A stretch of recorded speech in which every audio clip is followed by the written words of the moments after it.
What's up, everybody? Welcome back to another live stream of Let's Get Nuts on the Ben Thomas Show. Guys, we got a huge panel in with us today, some greats across the internet.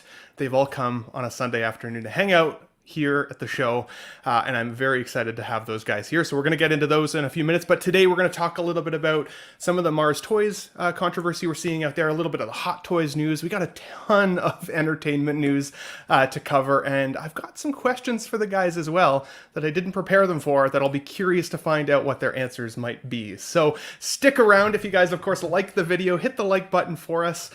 Subscribe if you're new to the Ben Thomas Show. And with that said, let's get nuts. Come on, let's get nuts. I give you Ben Thomas. Showdown. Here we go.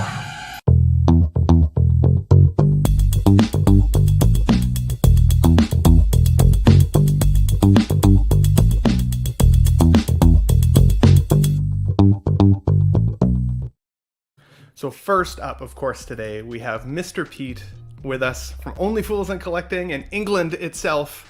Good to see you, buddy. How's it going? Yeah, hi all. Greetings from the UK. Nice to be here again. Absolutely, dude. We got a lot of interesting questions on the docket today, so I'm excited to hear what some of your answers will be. Yeah. No preparation required. Don't you guys worry about it. So it's not one of these. Would you rather? No, I don't. I should make some of those though. Actually, that's or at least like a would you rather watch this movie or that movie? We could keep it, PG. We could keep the After Dark stuff for collecting weekly. Yeah. Next, we got Mr. Eddie, Mr. Money Mendez in the chat with us here from Made Media. Mr. Eddie, thanks for coming back, buddy. Good to see you. Yo, what's up? Thanks for having me, man. Hey, dude. Absolutely. I got my my Get Nuts liquid right here. You're getting nuts liquid. That's awesome. Heck yeah. So if we start seeing Eddie get all jazzed up in his chair, we totally know why. So that's awesome. We got Classy Thomas with us once again. Mr. SpongeBob SquareBows. Again, hopefully doing Lael justice on that one. But good to see you, Mr. Thomas, buddy. How are you doing? Here. Doing great. Doing great. Awesome. Always good to have you here. If anybody has missed it so far, Thomas just put up a collection video tour on his channel over at SpongeBob SquareBalls. It has not had enough views yet, so get over there and check that out. Pretty cool collection for cool. Sure. And you were diving into like every figure you had and kind of your purpose for having them and everything. So it was a good listen. I was just like cleaning display glass while I was watching. I think it was a good 40 minutes of just good background. Yeah, I didn't realize I could talk. Well, no, actually I did. Dude. I was about to say I didn't realize I could talk so much. It happens every time. Every time I do like a short video on the Ben Thomas Show and I'm like, okay, I can keep this under 12 minutes and then like 14, 15 minutes. And I'm like, nobody's going to watch this long. I have to cut some of this shit out. So editing programs, that's the way to go. Yes. So who else do we got with us here? Last, of course, but not least, but he's not even going to be the last one because we do have Calvin, aka the low-key collector, coming as well, but he's not home yet. So we'll bring him in last. But Mr. Shane from 1/6 Figure Focus is here with us today. Good to see you, buddy. What's up, guys? Now you're not as burnt as I was expecting you to be. I'm not gonna lie, but you were saying that Irish skin it gets red pretty quick. So Yeah. Just lots of Factor 50 and moisturizer, I believe. That's Megan sorted it. She's like, here. I just imagine like where did you go, Shane? Where did you go? I was in Sri Lanka. Oh, cool. So I can just imagine like walking down the street and you're having to like duck into where there's shadows to minimise your time in the direct sunlight. Yeah, no doubt. Yeah. I'm actually. It's like I don't know. I think I think a lot of the reason Irish people burn like is because of just pure like ignorance. Like basically kind of like they go off. Irish lads are notorious for going off to like lads holidays and go, I'm not going to take the 5 minutes to put on the Factor 50 or whatever. It'll cut into the drinking time or whatever, like, and then they end up looking like Sebastian from My Little Mermaid, like, so I have a terrible sunburn story, to be honest. So I when I was younger, I had bad acne. You wouldn't know it now because I got on this medication at the time. It was called Accutane. Now the thing with Accutane was it made you extremely dehydrated and dry, like my lips would get all dry, but one of the side effects was extreme photosensitivity. So I used to get like crazy sunburns off just like the reflection of the snow, like around my like snowboarding goggles and stuff. Terrible sunburns from snow. But one year I had this track and field event in school, right? And we've all had those track and field days. You're out all day, you know, the popsicles and all the events. It's super fun. Well, I applied like several doses of sunscreen throughout that afternoon. And no matter what, I got home and I was so burnt on my face that my whole face blistered up overnight. Ooh. Well, the next morning I had to go into public school, and every morning before class would start, we would play basketball with each other, right? Which was fine, all good. Well, of course, that happens to be the day where I get a basketball off the side of the face. And it burst all of the skin on my face. So I looked like the fucking Phantom of the Opera. Like it was bad. It was real bad. Worst part, though, was that happened to be the day that we were having a grade 8 field trip to the high school for the very first time to walk our high school hallways. So this was the very first time I got to see what high school girls were like in the hallways of my new school coming up, looking like this droopy-faced Phantom of the Opera monster. It was terrible. It stuck with me ever since. So now I wear long sleeves and sunscreen extra at the beach. So, but Shane, when I saw you in the pool the other day, buddy, it reminded me of a photo, and I was like, who does that kind of remind me of laying at the pool? And it was actually this picture of Jean-Luc Picard, Sir Patrick Stewart from back in the day's TV guide. Shane's posed up at the pool, he's got his muscles all out and everything. I'm like, damn, good on you, buddy. Yeah. On you. I wasn't wearing my toupee, so I'm bald. That's right. Yeah, what were you doing wearing a leather waistcoat in the pool? That's it. Yeah. What can I say? My milkshake brings all the boys to the yard. 100%. But that's awesome. So, guys, let's check in with the chat, and then we're going to jump into the subjects because we got a lot to cover on the show today. We got Mr. 12-inch Moose Stream in the chat first. Let's get nuts. Let's get steak tips. Okay. Tyria, we got hi, Ben. Hey, chat. Good to see you here, buddy. We got 1 6-figure focus himself and Mr. Money Mendez himself. Jose G. Hernandez. What's up, everybody? We've got casual nerd problems in the house. Sup, peeps? Eddie in the house. Show them muscles. I know Eddie has been you've been working pretty hard at the gym lately, buddy. You've been doing good. I appreciate Lifting it, that man. shit. Fuck yeah, dude. Keep it up. That's awesome, man. We got Mr. Agent Silver Fox in the house. 1 6-figure focus. Are you not jet lagged? 2 shows in one day? Probably is. He's gonna start getting That's crazy nothing here in a for little Shane. bit. This is the show to be a little Two crazy. cans in one day. We got XY Clanker in the house. What's up? He's been asking me a little bit about if I'm going to get the Crow figure, which I actually have ordered. I don't know when I'm going to get it yet, though. I should check the shipping on that. So we've got the Community Arcade. Hello, collecting friends. Good to see you here. Big Dog Pound 1. Woo! In the chat. Good to see you, buddy. Thanks for joining in. Of course, it would not be a Let's Get Nuts Sunday without Mike Latoris in the chat. You'll love to see it. And I think that's everybody. Did I catch everybody? Oh, we got Thalia Meyer here as well. Pete Cass, good to see you, buddy. And, of course, Hannah, my friend. Let's Get Chocolate Nuts. She watched me eat chocolate nuts last night, and I'm like, I'm telling you, it's not just a show thing. Like, I eat them in my off time, too. So, there you go, Pete. So you like chocolate nuts? Huh? Peanuts. I a lot. Yeah, indeed. Why did that It was get appropriate comments for the on show. that, you know? You gonna eat my chocolate nuts? Yeah, There you go. I had to pay you back, Ben, for that. That's fair. That's fair. Suddenly, a chef from South Park just popped into my head. No reason. Yeah. Probably completely unrelated. wow. Then chocolate salty balls. Chocolate salty balls. We got Damn It Spock in the chat here too. Evening, lads. Good to see you, buddy. Guys, let's get a little bit warmed up. And it came to me today. It wasn't even on my show sheet, but I had a question for you because my friend Hannah and I today, we went and did the dollar store and we did a thrift store. And you never know what you're going to find at a thrift store, especially. Pete, have you ever gone into a thrift store and found something really cool for your collection? And if so, what was that? Or if not, what's the favorite thing you've ever pulled out of a thrift store? Do you mean like Poundland? Is it called Or a charity, Poundland? or a charity shop? I need clarity. Do you mean? Yeah. Yeah. Yeah, like, well, I was referring to like Mr. Price. Dollaramas or Buck or Two, but Poundland Yeah, sounds so it's way Poundland, better. yeah. Although nothing in there's a pound anymore, with the cost of everything, you'd be very lucky to find anything that's actually a pound. For my collection, no.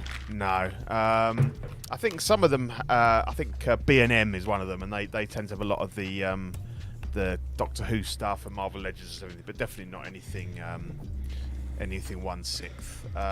Not even my missus goes to charity shops quite a lot, and she's always looking out. She kind of knows a bit about hot toys, and she sends me links to stuff and everything. But no, I haven't yet pulled a bargain out of a cheap store, unfortunately. No but way. You never know. No, Charity that's shops, fair. That's fair. they I'm always on the sometimes are lookout. gem You never shops. know, right? It's just like Yeah, you're crossing exactly. your fingers. You're gonna see something cool. What about Yeah. you, Eddie? Anything fun ever out of a Poundland, dollar store, or thrift shop? Poundland? That's what he calls That's it. a thrift Poundland. Poundland. Pete, you're married now, man. I don't know how often you're gonna be going You're not supposed to be going to Poundland. Yeah. Yeah, that's where you found Pound Town. Yeah, it's just 20 minutes outside of Poundland. You know, you take 20 Take that, minutes. That's a 55. personal best. That's great, dude.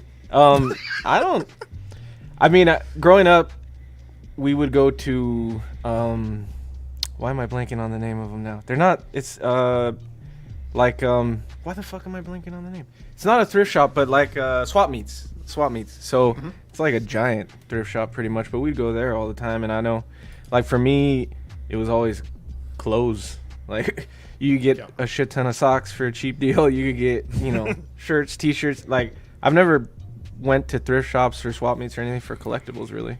So like I've never found any crazy deals or anything like that. So yeah, That's fair. Anything from you, Thomas? Anything you've ever found that was cool at a thrift shop?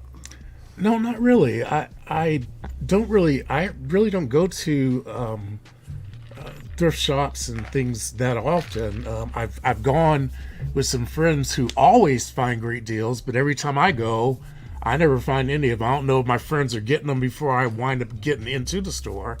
But yeah, I've never really found anything at like thrift shops and things like that have really inspired me very much. So as a result, I just don't go that often now.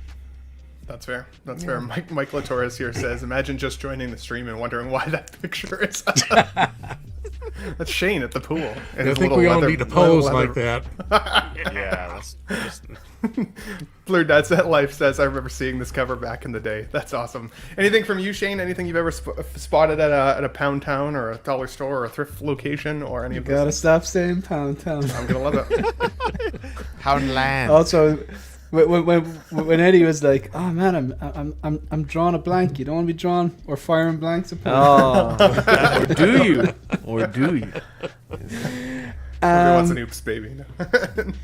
Well, in What terms are they of called in thrift your stores, neck of the woods? Like Eurozone or something, or it's a legitimate question. It's a legitimate question. We call, there's a few of them. One of them's called deals. That'd be like things are generally for €1 or something like that. And then Mr. Price, but like anything, they were once the pound shop or the euro shop, and now everything costs multiple euro. Yeah. So no, I haven't really. I haven't really got anything for collecting. Although, about 2 or 3 weeks ago, I was selling something, and I typically I get rid of all my shipper boxes, and I usually hang on to 1 or 2, just in case I want to sell a figure. So like you might be getting an upgraded suit Spider-Man from me, but it might say Iron Patriot box or something, you know what I mean? So just hang on to 2, and if I ever need to sell anything, job done. But I didn't have any shippers, so I needed to go and get a box, and I searched high and low. Usually Megan has a few shoe boxes or something like that. There was nothing in the house, so I needed to go get like a box. So I went into one of these like cheap shops, Mr. Price it's called, where everything is relatively cheap, and I found this box for like €4, but I was selling the thing for €20, and I was like, that's going to cut into the little bit of profit I was making on it, you know what I mean? So there was a bunch of boxes which they just used there for unpacking stuff, and I kind of just asked the guy who worked there, I was like, can I just take that box? And he goes, yeah, work away. So I didn't really buy anything, but it saved me spending a few euro on a box to sell something. So I can't pass up a box. I can't move for boxes. I'm just like, I'll just keep that. I never know. And then when they start piling up, I'm like, I need to probably just pare this down. But you never know. You never know when you need a good You box. never know if you're going to sell No, something. You never know. I've never that's bought a a slogan. box. I'd never gone to a shop to buy a box. That sounds like that's crazy talk, man. That's That's a thing. Yeah, that's a thing. that's the and I was trying to the avoid motto. it. And I Yeah. was trying to When you- avoid it. yeah. Yeah. When you're entering Pound Town, it says never pass up a good box. So this stream is R-rated. Yeah, this should have been like Get Nuts After told Dark you. or something. Look, it's the magic stuff. It's the magic. Let's It's get the nuts. rock star. It's funny. That's an interesting segue about the box too, because I would say the coolest thing I've ever found at a thrift store was a Nintendo 64 Zelda Ocarina of Time, just the box for the cartridge. And it was amazing because that's my favorite game of all time, and it was in like pristine condition. They sold it to me for $4. So now that bundled with the actual game and the instructions that I had, it's worth like several $100 now in that condition, which is very, very cool. But it's also just a cool way to display it in your house. I actually went to a comic book store, and you can get custom like plastic cases to go over top of the cardboard box to keep it preserved, which is cool. But yeah, $4 at a thrift store. Couldn't believe I found it. It was very, very cool. So, guys, that was awesome. You guys make me laugh. Love to see it. True or false? True or false, Pete? Masters of the Universe is as big as Marvel and DC, says Mattel executives, after they tell us that with the upcoming expected success of Barbie movie, that we're going to see a few more Mattel properties coming to light. True or false? Masters of the Universe is as big. False. Definitely false. It's definitely popular, but I think it's. I suppose people could say it about Marvel and DC, but I think as the movie, as much as I have a soft spot for the Dolph Lundgren movie, I think it's a very difficult franchise to put on the big screen as live action. A lot of the characters are very, very sort of cartoony characters, and even He-Man, because of the outfit and stuff, they did okay with it. But I don't doubt there's hundreds of characters that I don't know about, and vehicles and weaponry and stuff. But I personally don't. I don't even think it's as big as Barbie, to be honest. Barbie it's not my thing, but I know it has a massive following amongst adults. It's like they collect the figures like we do with Hot Toys and stuff. There's a big market for like the rare figures, the old figures, the limited editions and things like that. So I'd be up for seeing a Master of the Universe movie, but I don't think it's got the same sort of legs as Marvel and DC. Interesting. What about you, Shane? What do you think? Could this be as big of a universe as Marvel or DC if they did it right in live action? No. Interesting. When something's a household name, you can ask someone who's like, a kid. You can ask someone your own age, and you can ask someone who's, particularly old, maybe like 30 years younger than you, 30 years older than you, someone your own age. And if something's a household name, chances are that all three will know what it is. But I would say the people 30 years younger, they'd know Marvel. They probably know, they know Batman. They probably wouldn't know this. So I don't think it's as big. Who's your favorite character from this, Thomas, from Masters of the Universe, if you had to pick one? Well, I am familiar with the Masters of the Universe. That was just a little bit after, that came out a little bit after I was kind of maybe beyond that age to really be into it. That's fair. But I am familiar with it, and I do remember seeing He-Man and She-Ra and what's his name, Skullface, or what's that blue guy with Skeletor. Skeletor, that's Skeletor. Yeah. So those are the three. Well, okay, of course I didn't remember Skeletor's name, but those are the three characters that I remember, and I do remember he had some sort of little jungle animal he used to ride around on. The Jaguar? The Panther. It's Cat, Panther. yeah. Panther. Yeah, so I mean, Panther so or again, Battle Cat, yeah. yeah. So, but see, as I'm saying it, all these names and stuff aren't really flowing off the top of my head, which makes me think that, Like you said, like Shane said. yeah, I think it's kind of a niche group. Like this came out at a time, and I think it's very popular among people who grew up with it, and maybe even kids who are seeing it in reruns and things like that. But I don't think he has as extensive a universe to really make it as popular as Marvel and DC. I mean, Marvel and DC have classic characters, and he's probably the most classic character in his small universe. So I don't really know. I don't think that's probably going to be something that's going to be as popular, but I am familiar with He-Man, and he was pretty popular to my knowledge. So I think it's that household thing that like Shane was talking about. Like if you asked everybody in the household, could they name a couple characters? You could probably name the top three. You know, even a figure that we're going to look at later, Prince Adam, who is the kind of the alternate version of He-Man, the non-He-Man version of himself.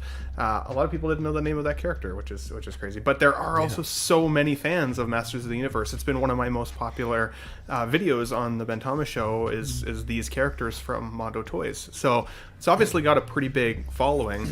Alabama Wyatt says, for me, Masters of the Universe is the TV show during the 83 to 85 run. I really don't like anything that came after. Even the figures, the ones that are from those years, favorite character, Skeletor. And I would say, like, for me, Skeletor is by far my favorite of them all. I think she's really cool. The Masters of the Universe one we just recently got from Mondo was awesome. Eddie, would you... Trapjaw. Trapjaw was a really cool... And that's a really cool figure that Mondo just recently did. Yeah. Do you have any nostalgia with when it comes to Masters of the Universe, Eddie, or not necessarily? Do you think it could hit? Oh, I love He-Man and the Masters of the Universe. I don't remember a ton of watching it when I was a kid. For me, it was always like the 80s cartoons came on really early before like the other cartoons, so I would catch them early in the morning before my mom would go to work or before school or something. But I loved them. Like, I'm a big 80s fan, you know, even though I didn't grow up in the 80s. Like, all that 80s stuff is super cool to me. And it's definitely not as big as Marvel or DC, and I think the problem with some of that 80s stuff now is like a lot of it is super fantasy, and I don't know how well super fantasy stuff does in today's universe. Like, oh man, 100%. Like, because it's like it's almost corny, right? Like Trapjaw and like the snake head guys and like you know How marketable is He-Man? Buzz off. Like yeah, without getting off topic, like, or into that rabbit hole, like Stinkor. Yeah, like it'd be it'd be You'd have to- renamed as Dayman. Like, yeah. What the hell?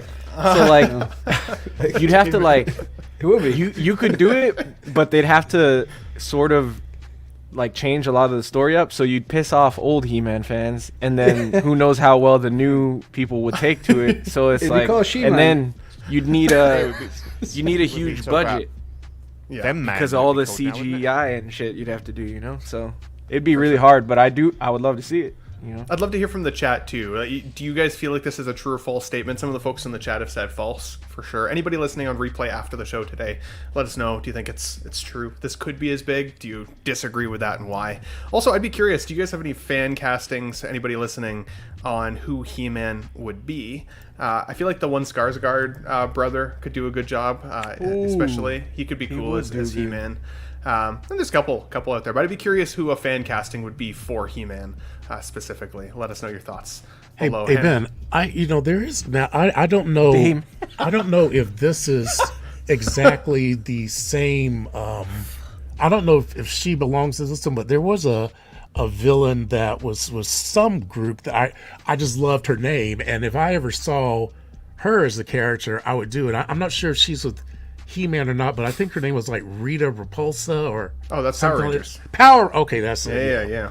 No, I Love Power like that Rangers. one. I love that. I don't know anything about her, but I love the name. I mean, now Okay, good to that's know. a name right there. Next Rita time we have a Repulsa. Power Rangers segment, we're bringing Classy Thomas in to get his take. We'd love to see it. Yeah, tell me more about Rita Repulsa. Definitely Rita Repulsi. Love to see it. Okay, let's switch gears. I'm curious what you guys think of this. So, Joaquin Phoenix coming up in an upcoming film called Napoleon. And it looks pretty cool. I've seen the trailers now for it a couple times. It looks like a historical epic type of film. I always love those types of movies for the most part.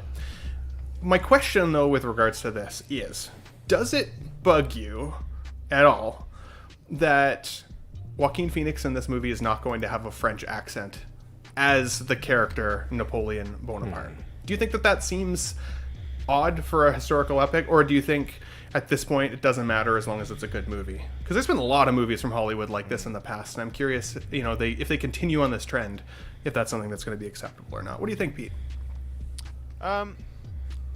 Yeah, it's difficult because I suppose if you think like comes to mind Les Miserables, that none of them spoke with a French accent there, but obviously that's a literary, that's a work of fiction, not any real historical characters. But I just think if they can't do it well, I mean, maybe they tried it, I don't know. It could come across as like really kind of like a bit tongue in cheek, a bit corny. So I think for a non-French speaking actor or someone who is French isn't their first language, even to just get the right inflections and stuff, even if they're speaking English, I think if it's not going to work perfectly, then it's probably better to not have it at all. Has he got an overly American? I can't try to think what he sounds like really. He sounds honestly just like Joaquin Phoenix. Like it feels like he hasn't changed I'm anything not seeing about the his trailer voice. for this. I'm going to say I don't have an issue with it, but we'll I'm interested for the movie. I didn't even know anything about it today, so my brother mentioned it. So I need to go and check It looks out the pretty trailer. cool. It does look very epic. I will give it that. And I'm excited to see it. I expected him for some reason for him to have at least an attempted French accent as part of his acting, and not at all. And like he's got the most French name possible. Even like it doesn't get more French than that. So it seems a little strange to me. Mark Pearson says Hollywood don't give an F about historical accuracy. Hell Beetle says I like my historical films to be in their native languages, 100%. But I can also see why like money obviously drives films. Money drives Hollywood. If people aren't going to see this because they don't want to read subtitles, I don't love reading subtitles in films myself. Some of the cool films that Dean from Collecting Weekly has been trying to get me to watch are some of like the anime style films where there's a lot of subtitle reading, and they're always really cool stories. But I find that I have a hard time reading and then also watching at the same time. It's just like I think it's a weird learning style for me. Does anyone here speak French? What does the bit at the top say? ELS partie de Rennes. I don't know. I speak a little passable French as a Canadian, but passable only. Before we get the musique et le cinéma. There you go. My name is Shane. I like music for movies. Je peux avoir un espresso, s'il vous plaît. So I would like an espresso, please. These are things you need when you go snowboarding in France a lot, That is valid. That is valid. Before we get too further in, let's bring in our last panelist of the day, Mr. Calvin, aka the Low Key Collector. Good to see you, buddy. Thanks for popping through. Can you guys hear me fine? Yeah, man, we can hear you good. Okay. What's up, everybody? How you guys doing? Good, buddy. It's good to have you. Good to have you on a Sunday. It finally got Thomas, you here. Mr. SpongeBob, pleasure to meet you finally. Nice to meet you too. Come on, Shane. This is my second time seeing Shane this morning, so What's up, man? what's my dude? What's up, That's girl? awesome. And shit, me and Eddie got stories about last night, so I definitely. We were noticed too, together bro. this morning. Shit, this morning, you're right. Yeah, sounds beautiful, guys. Had breakfast together and spooned a little bit. You'll have to see it. No. You taking it a little too far there, Ben. But Oh, sorry. So let's get nuts. Yeah, if there's no nuts in the conversation, we're not having it. Sounds like you had enough. That's awesome. Jose G. Hernandez says, I took French in college. So, Jose, next time we're trying to speak French off the title. This morning we're too. There you go. Calvin, what's your take on this, buddy? Do you think it's weird when we see like a historical epic like this played by an actor that either doesn't even attempt a French accent or has no French at all? Or do you care? Do you just hope for a good movie? What's your take? Hollywood's gonna Hollywood. I mean, wasn't there a Christian Bale movie about Egypt and there were no black people in the movie? Yeah. It happens. So it's just another flyby movie that they're throwing on. And What movie was it's that? gonna happen. I'm trying to think of the title. Of it. Any movie ever. Was it a Christian Bale movie? It was Christian Bale and somebody. I'll look it up. Let me see if I can find it. What's But that? I know there was a historical movie about Europe. I mean, not Europe, Egypt. And I remember there wasn't very many black people in the movie. None of the leads were black anyway. So, Yeah, that's strange. like, Jose says, wait, Ben doesn't speak French. Isn't that mandatory for Canadians? Only up to a certain extent. Only from What's up, grade Jose? like 1 to 6, I think. And then after that, if you don't continue with it, you don't have to take it. And honestly, the French portion of Canada feels very separated from the rest of Canada a lot of the time. Mostly Quebec and Montreal, they're kind of like their own place within Canada. So they're still part of us, but they've wanted to leave for a while. So, although Montreal smoked meat sandwiches, amazing. Their bagels, amazing. I don't know how you guys say bagels, but that's the way I say it. And their poutine is fantastical. So if you ever get a chance, that. Oh, and Tremble Dust here says the translation is, he started from nothing, he conquered everything. Nice. Pretty cool. Pretty cool. Anybody else have a take on this, whether or not you think it's weird or not? I think it's weird that they use that particular tagline, because I saw a meme during the week. It was like, he started from nothing, he conquers everything. But yet, when you hear about empires, you know, you think about the British Empire, the Russian Empire, you know, it's Spanish, like like it is. Even like I had to look it up, like in terms of like I think that's the number one. The British Empire is like 30. I'm literally reading from Wikipedia, so it could be not obviously not reliable. 35.5 million square kilometers. The Mongolian Empire, the Russian Empire, like the French is about 6th on the list. So it's strange the way they're using that tagline. You know what I mean? As in, he started from nothing, he conquered everything. Well, he didn't conquer everything. It's I don't know, nitpicking there, but I want to see them. I want to see them shoot the nose off the Sphinx. You want to see what? Shoot the They nose use off the the Sphinx. Sphinx as target practice with their cannons. Oh, right, So yeah. that's part of why its face is kind of smashed up. Oh, I saw a clip of it and I was just like, no, I don't know. I feel like it would be one of those movies that I'd end up, like renting or watching down the line, and then loving and being like, man, I wish I'd seen this sooner. That happened to me with actually the original Russell Crowe Gladiator movie. I never got to see it in theaters. And it was a couple months after it had come out, and everybody was like, Gladiator's so amazing, Russell Crowe is amazing. And for me, every time a film gets a little overhyped, I'm like, I'll just watch it at some point. Same thing happened to me in Dune, actually, as well. And I finally watched Gladiator, and it blew me away at the time. And same with Dune. I really loved that movie as well. So, I mean, sometimes you have to listen to the hype a little bit. But What? I think I'll see this one. I think it'll be cool. Does Were you gonna say anybody something? else? Does anybody else feel weird about the way he's sitting in this picture? It's mans. What do they call it? Yeah, Mansplitting? someone's or? mentioned it in the chat He's- about his package. He's doing his Bo-Katan. Did they sit like this back in that time? yeah, Did they, that's is how they? This is how they Well, they lounge in chairs. I would imagine them sitting more proper than. This is, well, he's this is like he's how you supposed to be sit short, at a isn't strip he? club. Oh damn! I guess you know that well. He's supposed to be Napoleon's supposed to be short individual, right? Didn't he? Wasn't he very 5'6" well known about is what people are being saying a in the chat. Small man complex. So maybe this is him trying to make sure his feet were on the ground. Oh my god. Maybe that's trying to make sure his feet weren't swinging. he's probably just getting nuts. It's getting. Wow. Well said, Thomas. On to the next slide.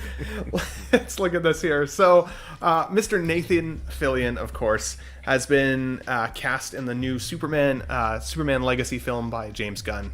And it's cool. The reason I wanted to bring it up is just entertainment news. Let's be honest. I think since the casting of the new Superman and Lois Lane, people have been wondering what this film could look like. People have been wondering what this DC universe could look like. And obviously, James Gunn has given us a decent amount of named characters in the film right off the bat. A lot of folks are pretty excited, especially when it comes to this version of Green Lantern. Now, for me, whenever I think of Nathan Fillion, honestly, I've always wished he was actually Nathan Drake from the Uncharted games on PlayStation. I thought he would have been a perfect Nathan Drake, even though Tom Holland ended up getting that role and it wasn't a great movie. I think Nathan Fillion could have upgraded it for sure. But as Guy Gardner in Green Lantern, I think it's a pretty cool casting choice.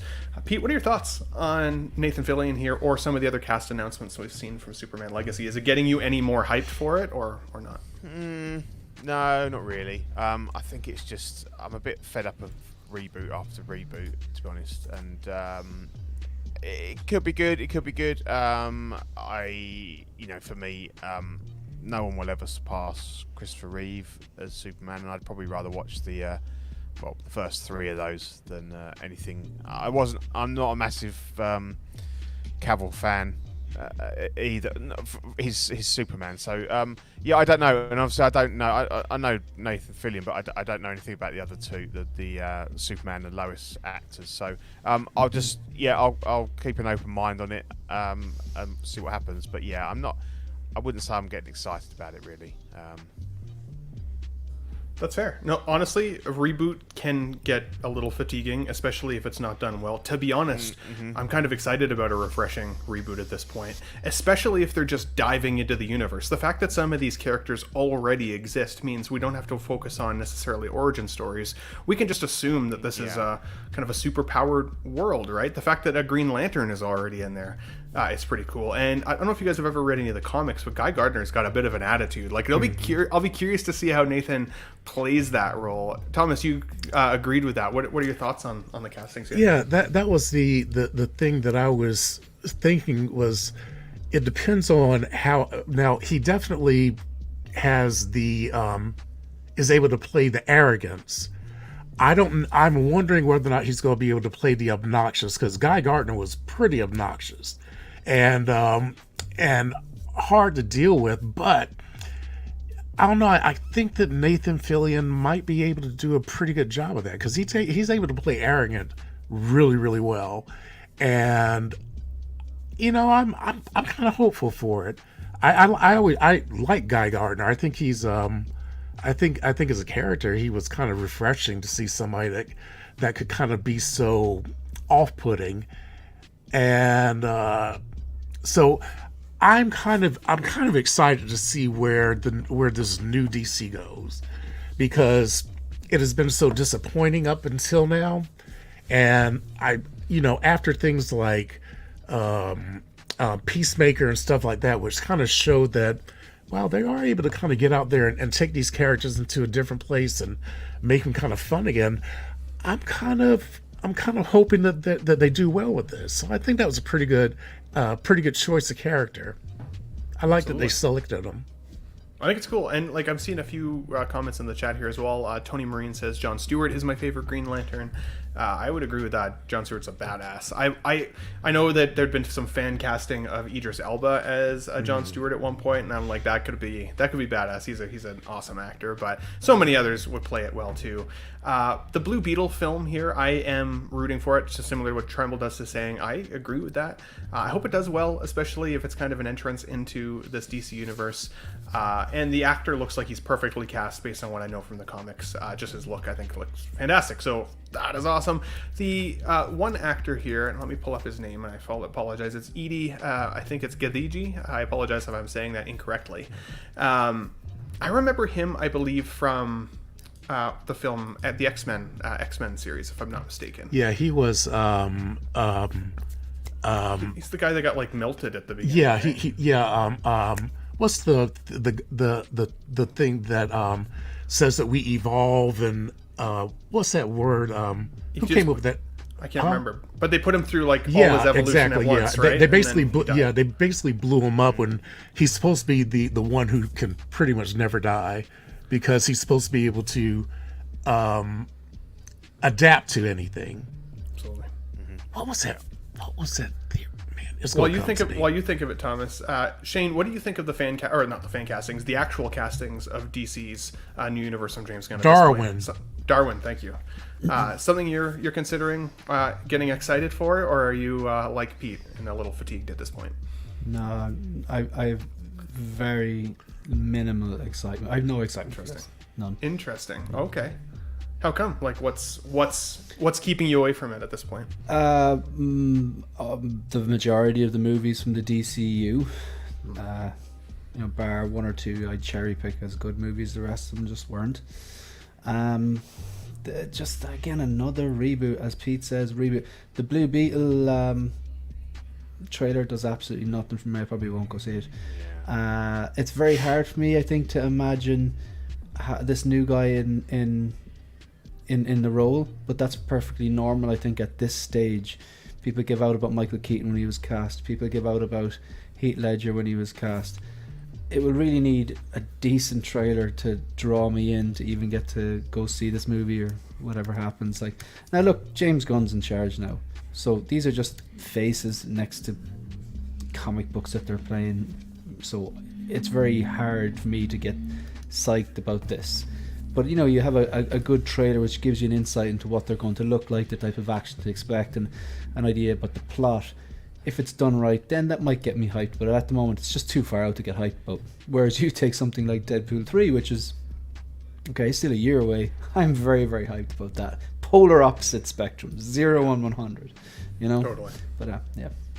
Totally. Eddie, I know you and I like notoriously bad movies like Batman Forever. Did you like the Ryan Reynolds Green Lantern film when it came out? And would you be more excited to see Nathan Fillion in this Guy Gardner role instead?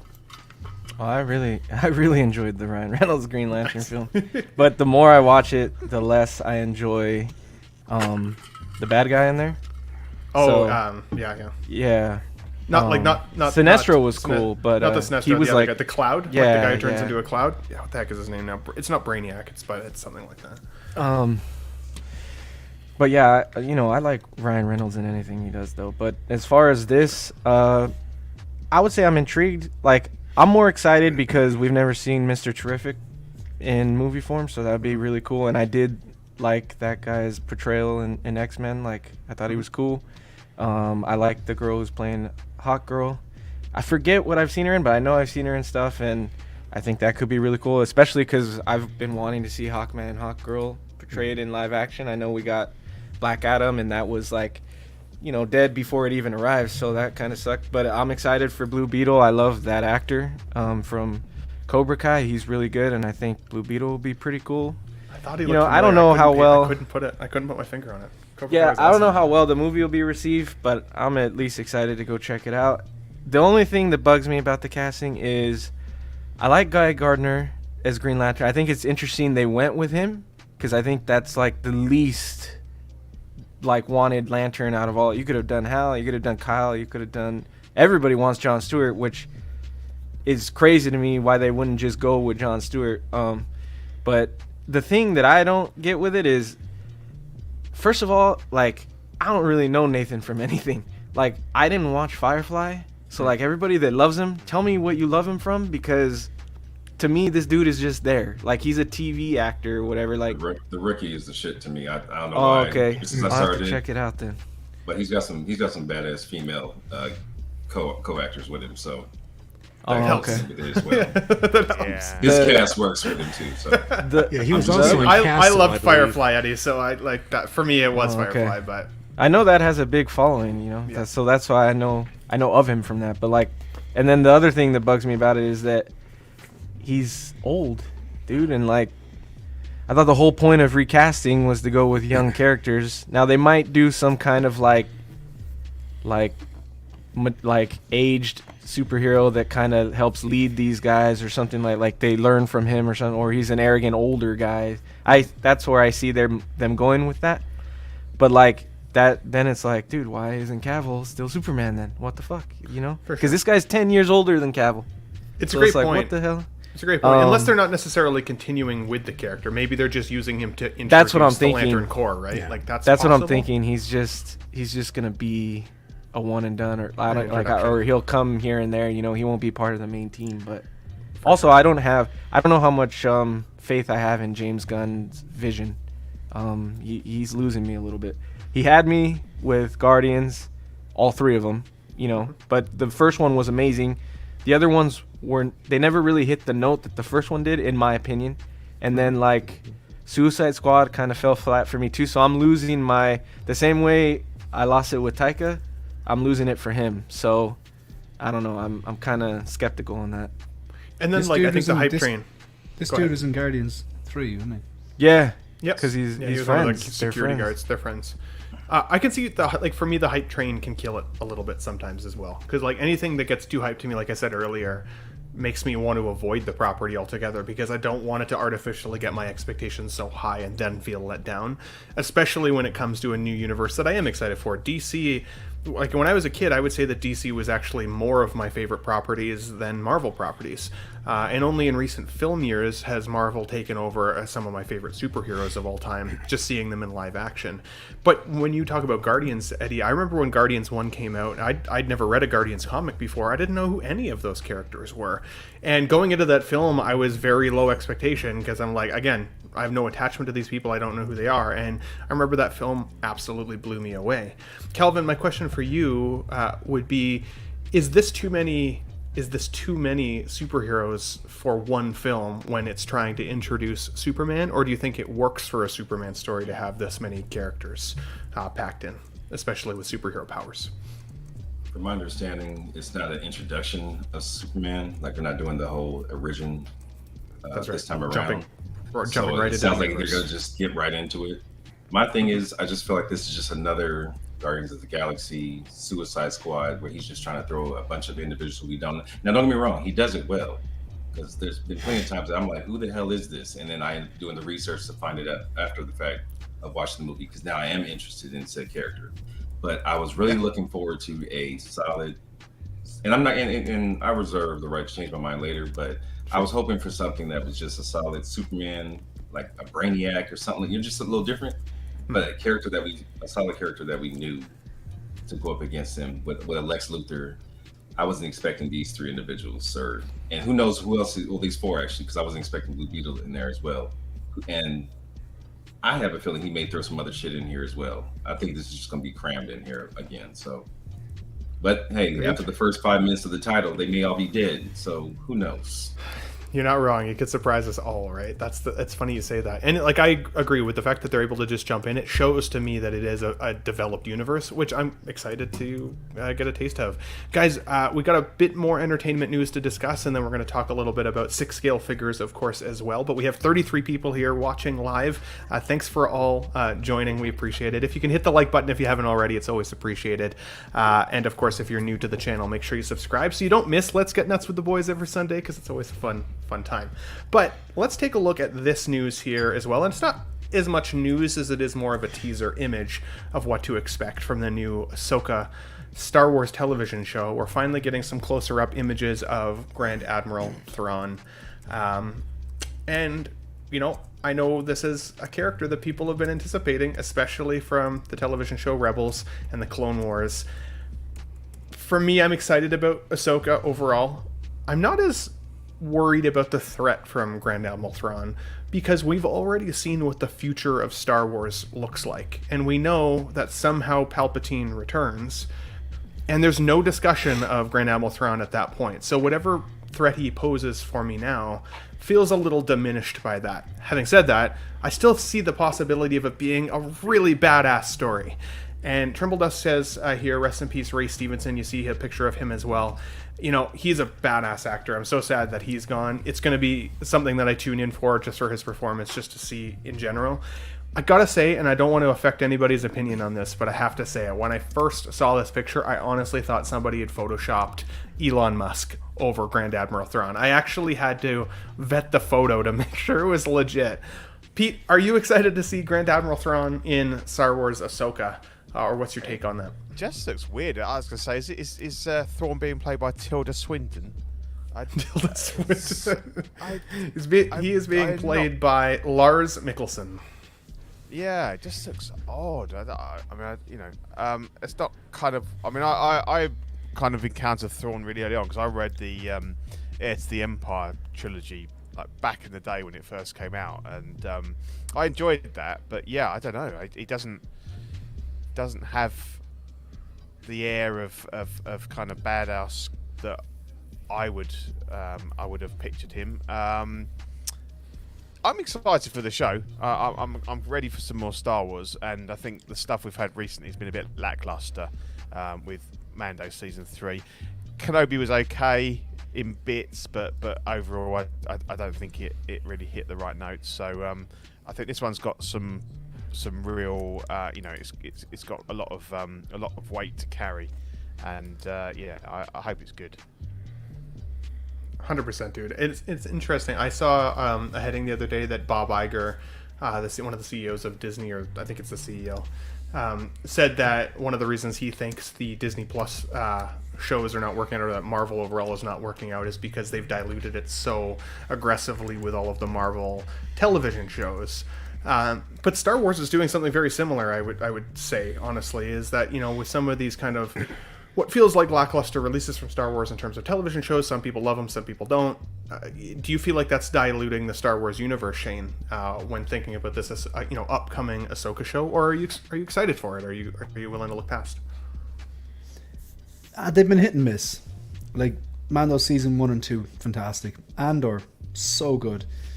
But then you have Book of Boba Fett, where besides episode 5 and 6, the standard episode 5 and 6 was so high, it seemed out of place in the rest of the show. There was a massive quality spike with that Cad Bane and amazing CGI Luke and all that. It just didn't seem like it fit. So the quality, it's been hit and miss. I think that's the best way to describe it. Obviously there was issues with like I said, Book of Boba Fett and Kenobi. There was a lot of inconsistencies, bad writing, unnecessary characters. But then if you look at the fan edit, it's like a pretty, you take all the cool bits with Vader and stuff and the fight and stuff, there's some great quality scenes, like really great meat on the bone. You know, that scene between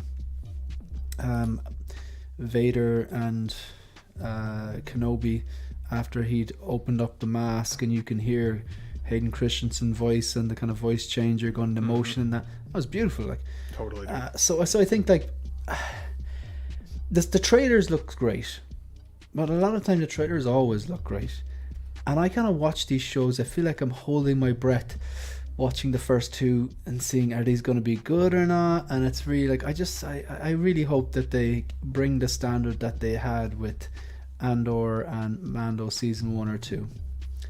100%. So I suppose I'm going in kind of going, Is I'm what not it is. building We'll it. see I how have it low goes. expectations. Fair. I hope it's good. I want to believe, you know. Definitely. Kelvin, have you ever met Rosario Dawson at any of the cons that you've been to? Got close. She Got was on the close. stage. I got close, but no, I didn't have a signing with her or anything like that. But I came that close. What was her stage presence like? Does she seem a pretty good person? She fine as a motherfucker. It's awesome. She's a big celebrity crush of mine. I've loved If I had a list, she'd be on it. I mean, I've loved her since she was in Kids. Like, what was that, her first movie? He Got Game. I mean, we go way back for Sure. her movies. So 25th Hour. She's in 25th Hour. yes, I think she's yes, that's a great movie. yes, that was another great one. Mm-hmm. Loved her in Daredevil. She was Kids awesome is in Daredevil. messed up. That's whew. If you don't know about Kids. Kids, look it up. I've not I don't think seen it would that get made today, to be honest. It would not get made today. one. Yeah, I have not That seen movie, that one. that's dark. Kids Yeah, itself? that movie. Yeah, yeah, and that movie had a lot of the some of our big stars now, like Rosario, Chloe Sevigny or whatever.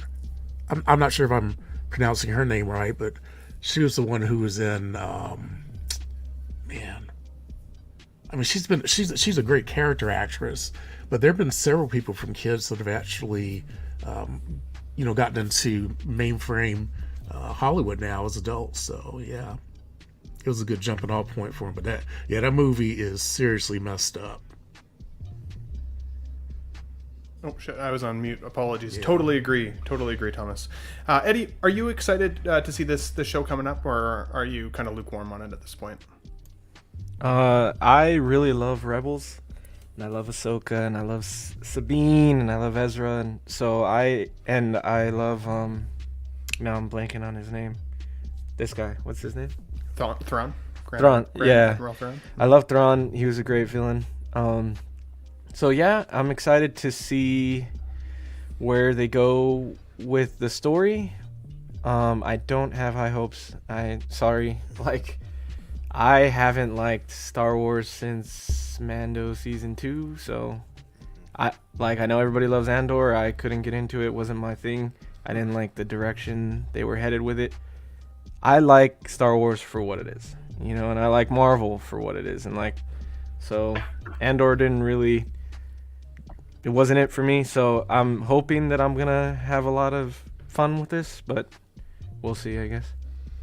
Fair enough. I am excited for what it is. I think it'll be a good show in terms of its casting. I think there's a lot of potential, a lot of meat on the bone, but I'll be curious to see how it rolls out. Let us know, guys, in the chat and on replay. Are you hyped for Ahsoka? Why or why not? Keep it civil though, because obviously there's a lot of pretty passionate Star Wars fans out there. We don't want to offend anybody. Ben, yes, sir. do you mind if I just make a point about this? Of course. Pete kind of touched on it, as in, like, I think it was Pete, about like or maybe it was you actually, Ben, about the threat level, and like we kind of know how it ends. And you know, there's people out there definitely heard saying, that's what's the point in watching this, we know he was nowhere to be seen in the, you know, trilogy or the sequels trilogy. But like, if you had that attitude, then sometimes you'd miss out on the beauty of things like Rogue One, which is it's definitely, for me, it's top 4 Star Wars movies of all time. It's the original trilogy and Rogue One. Heck yeah. Just because we know how something ends doesn't mean we shouldn't watch it, doesn't mean it's not going to be entertaining. Absolutely. I mean, say, you know, how many people went to see Titanic? We know how that ended, but like, you know, it was a very successful movie, whether you like it or not. I didn't expect the 80-year-old lady at the end, though, to drop the heart of the ocean back into the ocean. I didn't. Perhaps a better example is Band of Brothers. You know, if you watch the TV Steven Spielberg World War II Band of Brothers show, or if you watched, you know, say the likes of Platoon, or Saving Private Ryan, find there's their own stories that are, you know, fiction based inside, but we kind of know how the war turned out and stuff like that. So there's a lot of it. It's not necessarily the end. It sounds cheesy, but it is that journey in between. It's the action you're going to see. It's the acting and delivery and the little, you know, the chemistry between different actors. So this trailer looks very strong. Like myself and Calvin saw this when they dropped it at Star Wars Celebration in London, and people were hyped. I was hyped. It looks so good. There's definitely money there, but I just hope that there is that story and that chemistry and good delivery and acting and action within. It doesn't just look like a fancy looking spectacle. That's what I'm saying. Well, Shane, people that say like we know how it ends are just truly depressed, miserable fucks. So like, you know how life ends, why the fuck do you live? You know how That's sex fair, that's a fair ends. point. It's the Why journey. do You sex? got to enjoy the like, journey. You're Yeah, hungry, that's- you want to eat a steak, you know where that's going to end up, but you eat a fucking steak. So like, people that say shit like that, You've hit the nail on the head. You just reminded me of something. Do you know who Richard Dawkins is? absolutely not. Richard Dawkins is he's a lecturer. Was a lecturer in Cambridge, I believe, in the UK. He's wrote a bunch of books about evolution, genetics. He's probably one of the world's most famous atheists. He was on a comedy TV show called The Panel about 20 years ago. It was basically these Irish comedians. They bring on a guest each. They have these two teams, and they have, like, you know, there's jokes and there's a bit of a competitive element. And whoever gets brought on gets to plug something. So at the time he was writing this book called The God Delusion, where he outlines that he didn't believe there was anything such thing as God, and they were kind of poking fun of him because that was part of the skit. They were like, so you believe when you die, you just go into the ground, you get eaten by worms, and that's it? And he goes, yeah. And they all start going, oh, it's all a bit morbid, isn't it? And everyone starts laughing. That's the gag. But he said, okay, that might seem a bit morbid to you, but the way I see it is, you're going to be alive once. You have such a tiny, limited amount of time on this planet.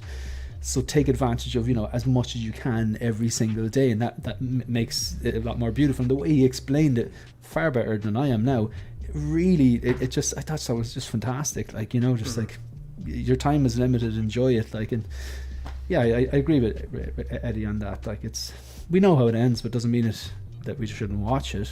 It's the story along the way, like. Totally. And maybe Thrawn has something to do with how Palpatine returns. They did say somehow. Maybe they connect it. Maybe he is connected. Who knows? We'll see. I want to touch on something that Shane said real quick about the buzz when we first saw this trailer when they dropped. And if I remember right, Rosario was on stage when they dropped it, right? This had my wife excited. My wife could give a damn about Star Wars. She'll tell all my friends, "Oh, I like Star Wars." No, she doesn't. This had her excited. She was buzzed about it. I was like, well, damn, okay. So that had me hyped just to see the excitement that it had over her as well, over just the initial buzz of the building that it had. So I look forward to seeing it. That's awesome. Yeah, that's going to be cool. I'm crossing my fingers, guys. Let's move on. Classy Thomas, I'm going to target you for the next first question here, buddy.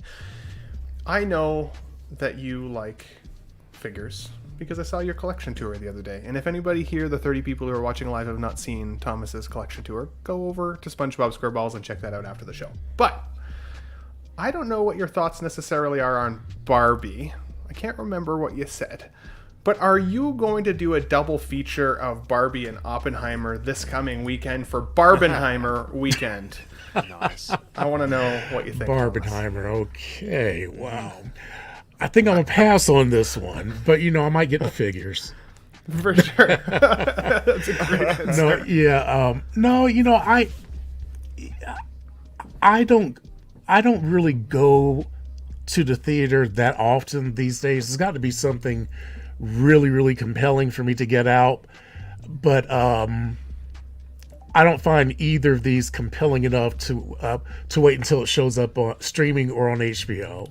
So yeah, I don't think I'm a Barbenheim this one, but yeah, but it looks very interesting for anybody who wants to go to them. But yeah, I think I think it's gonna be a hard pass for me. Fair enough. Pete, for the people who are considering a double feature of Barbie and Oppenheimer this weekend, what order should they see it in? I don't know. I think I don't know. no. I think Oppenheimer first. Because that's going to be very, very downbeat and very serious. And then as a pick me up, go and see Barbie. I haven't booked. I've booked to see. I'm seeing Oppenheimer on the Wednesday, so after it opens. Looking forward to it. I booked it in IMAX. I think I said on the last show, Barbie. I'm not sure. I don't think I'll be going to the cinema to see it, but because it's just it might be brilliant, and I think the reviews are saying it's really good. But yeah, I'm not quite sure. I need to know a bit more about what to expect from it. But Oppenheimer, I'm excited about because Nolan does epic movies really well, and I think it's going to look really good on the IMAX screen. Have you seen the size of the IMAX reel? It's something like 600 pounds or something. Yeah, it's yeah, crazy. it barely fits on the like the projector wheel thing. Whatever. Crazy. Yeah. I'm very stoked about Oppenheimer, but I love Christopher Nolan films right from Memento on. I mean, every film I've watched of his, I've enjoyed. Well, with the exception of, and maybe this is a hot take, I didn't love Tenet. I surprisingly found it a little bit hard to watch. Yeah, I agree. But I've only tried it once, so I feel like I need to revisit watch it and backwards. watch it again. Watch it backwards. Watch it backwards. I'm telling you. You need to watch that movie 2 or 3 times. I'm telling you. I don't know. It felt too smart for me. The other one I haven't watched is the war epic one. What the heck is it called now? It's Dunkirk. Dunkirk. I haven't seen that one yet. That needs to be on my movie of the week list potentially over Collecting Weekly. It's slow, but it's good. For sure. Tom Hardy. I prefer Tenet. Felt more like a Christopher Nolan movie to me than Dunkirk did. That's fair. Oppenheimer, I think, is going to be in the same vein as Dunkirk, as opposed to Interstellar or Inception or anything. Why is this even a question? It's Oppenheimer all the way, guys. Like, what the fuck are we talking It's about? Let's Sorry. Get Nuts. Yeah, nuts. If we want to There's go no getting sideways, that. we go sideways. Guys, I want to hear from the hear from the chat too. Like, what order should we be watching these in if you're going to do the double feature take? Oppenheimer, Barbie, Barbie, Oppenheimer. I like Pete's take on the whole palate cleanse with a Barbie movie after the fact, potentially. But then my question for you, Shane, if you're not going to watch a double feature of Barbenheimer this weekend, have you ever been to a double feature day, either at a theater or at a drive-in theater where they play back-to-back movies? And if you did that, do you have any favorites that you recall? Oh, you've just unlocked a memory there. Love it. I think I'm gonna guess. I think it was summer 2000, I want to say, and I was in the States. I have relations in Buffalo, New York, and we went to a drive-in movie. I think it was the first time I was ever at a drive-in movie. It was a double feature. I know Swordfish was one of the movies with John Travolta. Haven't watched it since. Hugh Jackman? No. Yeah, Hugh Jackman. Yeah. Haven't watched the movie since now. I'm not saying it was a bad movie. I just haven't got around to watching it again. Halle Berry has a And there great was- scene in that film. Halle Berry. I remember that. You just unlocked a second memory. I feel like I owe you $50 for that one. There you go. Yeah, and I can't remember what the other movie was, but it was definitely a double feature, and pretty cool. I used to love the double feature drive-in film days. Those were some of my favorite in Ontario. Unfortunately, out here in Alberta, it stays too late during the summer. So they don't do drive-in movie theaters out here, which is an absolute fail. Kelvin or Eddie, either one you guys fight for it. Which movie should we see first in a double feature this weekend if we're going to go see Barbenheimer? And or do you guys have any old drive-in film double features or movie day features that you remember that you enjoyed? Mission Impossible. Oh, That's the one you're gonna see first. That's the one you're gonna see. That was a long movie. I just watched that the other night. It was awesome. Yeah. But Dude, it long. was Do you tense, not feel but- that you could just skip the first one and the second one will make perfect sense without seeing the first one? That's kind of how I felt at the end. Almost. I could see it. I felt like it was a complete story, but still, I could see what you mean. Yeah. What do You think? could. I would just not. I would just like. I'd be lost on like what the IMF is and like.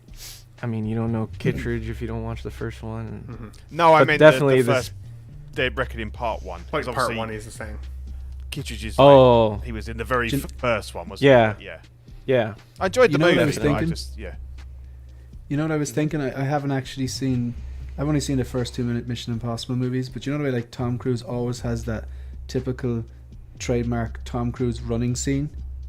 Yeah. I thought, Dude, is he this has going to it. be his opportunity to end the movie with him running and then start the second part with him running? And I haven't seen the movie. I don't know if that happens. I'm guessing it does. Nobody But I confirm thought, it. No. Missed opportunity if he hasn't done that. Yeah. You know, so just the glue that holds part 1 and 2 together. Him Yeah, running. and he's running for like an entire year or wherever the next part's out. He does some intense Like running, Forrest dude. Gump. It's some intense running. You could hear his breathing, dude. I hope But, I can run that fast at 60 years old. Let's be No, honest. probably, definitely not. Not with all the nuts you eat. I just, say, I just remembered a brilliant double feature that I saw: Home Alone 2 and then Muppet Christmas Carol. Oh, the random. hell? Fantastic. Oh, That's it was awesome. Yeah. That's crazy. I've seen probably so many, and I don't remember. But what do you think, Eddie? I do want to see both the movies. I obviously want to see Oppenheimer. It looks really good, and I will probably see it first. But I've seen newer trailers of Barbie that have me thinking it's more of a comedy than like an adult comedy than we thought it was. So like, I'm actually interested to see that now. So I'll probably see both. I don't know if I'd do a double feature in the same day, because I feel like, how long is Oppenheimer? That's got to be like a 3-hour It's a movie. 3 right? hours, yeah. Or Yeah, 3 hours and fuck. 40 minutes or something. It's long. Yeah, 3 hours so- and 40 minutes. That's value right there. It's really What? long. It says 3 hours on here, so. I'm 3 gonna be hours. asleep. I might be thinking of what's it? The Leonardo DiCaprio movie. That one's also supposed Oh, to be yeah. really long. Yeah, Flower Moon, something like that. Anyways, Killers of the Flower Moon. That's the one. Yeah. Yeah, it'd be interesting. Some of the chat here is saying, so 12-inch Moose Stream says, I saw I Am 7 twice. Great fun. Haley Atwell is gorgeous. She Gorgeous. is gorgeous, man. I wanted a hot toy immediately of a Haley Atwell. Dude, I wish they gave that Captain Britain with a real likeness. With a real and likeness? Yeah, that would have been 1,000%, dude. Agreed. MB Dyson 829 says, my record is 4 movies in theater in one day. I was after I finished college exams and needed to catch up, which is crazy. Hell Beetle says, drive-in for the OG Texas Chainsaw Massacre and then the OG Dawn of the Dead. Drive-in for scary movies adds to that scary factor, especially if you have some little shit out there running around banging on car windows, which happened to me one time. Scared the ever-loving shit out of me, dude. Honestly, it was terrible. So, but no, there's some really, really good to hear. Guys, we have one more piece of entertainment news, and let's jump into some figure talk. Last week we looked at this image, which Jose G. Hernandez kindly said was a fake image, AI generated of some sort. But then it felt like literally hours later we were teased. The Wolverine in the yellow and blue costume walking alongside Deadpool in the upcoming Deadpool 3. Now, of course, there's now an actor strike as well as writer strike. So it sounds like filming has actually been delayed on this movie now, which is unfortunate. But let's see. Eddie, I want to get your take on this first. What do you think of the yellow and blue uniform for Hugh Jackman here? Are you getting excited? Dude, I think it looks really good. I like. I've always wanted to see it in live action, but I'm cool with Logan the way he is because he's so badass. I'm like, I don't know how he'd pull off. Like, how do they even get him in the suit? Because in half the movies he jokes about not putting that shit on. So, but I think it looks sick. I think it looks sick with Deadpool. Like, so I'm excited to see it, man, and I'm excited to see if there's a helmet that goes with it too. So I guess there has to be a helmet. I mean, as much as Hugh Jackman is a beautiful man, like, if you're gonna rock the yellow and blue suit, you got to have the cowl to go along with it, right? So yeah, definitely. And it's interesting, Calvin. I'd be curious around your take on this, because it's obviously been the running joke with Hugh Jackman right from, I think, X1, like the first X-Men movie, when he comes out in the black outfit and he's like, "What did you expect? Yellow spandex?" And then ever since, it's just been like we've been kind of waiting. We got to see in the film The Wolverine the orange and brown in the case, exactly.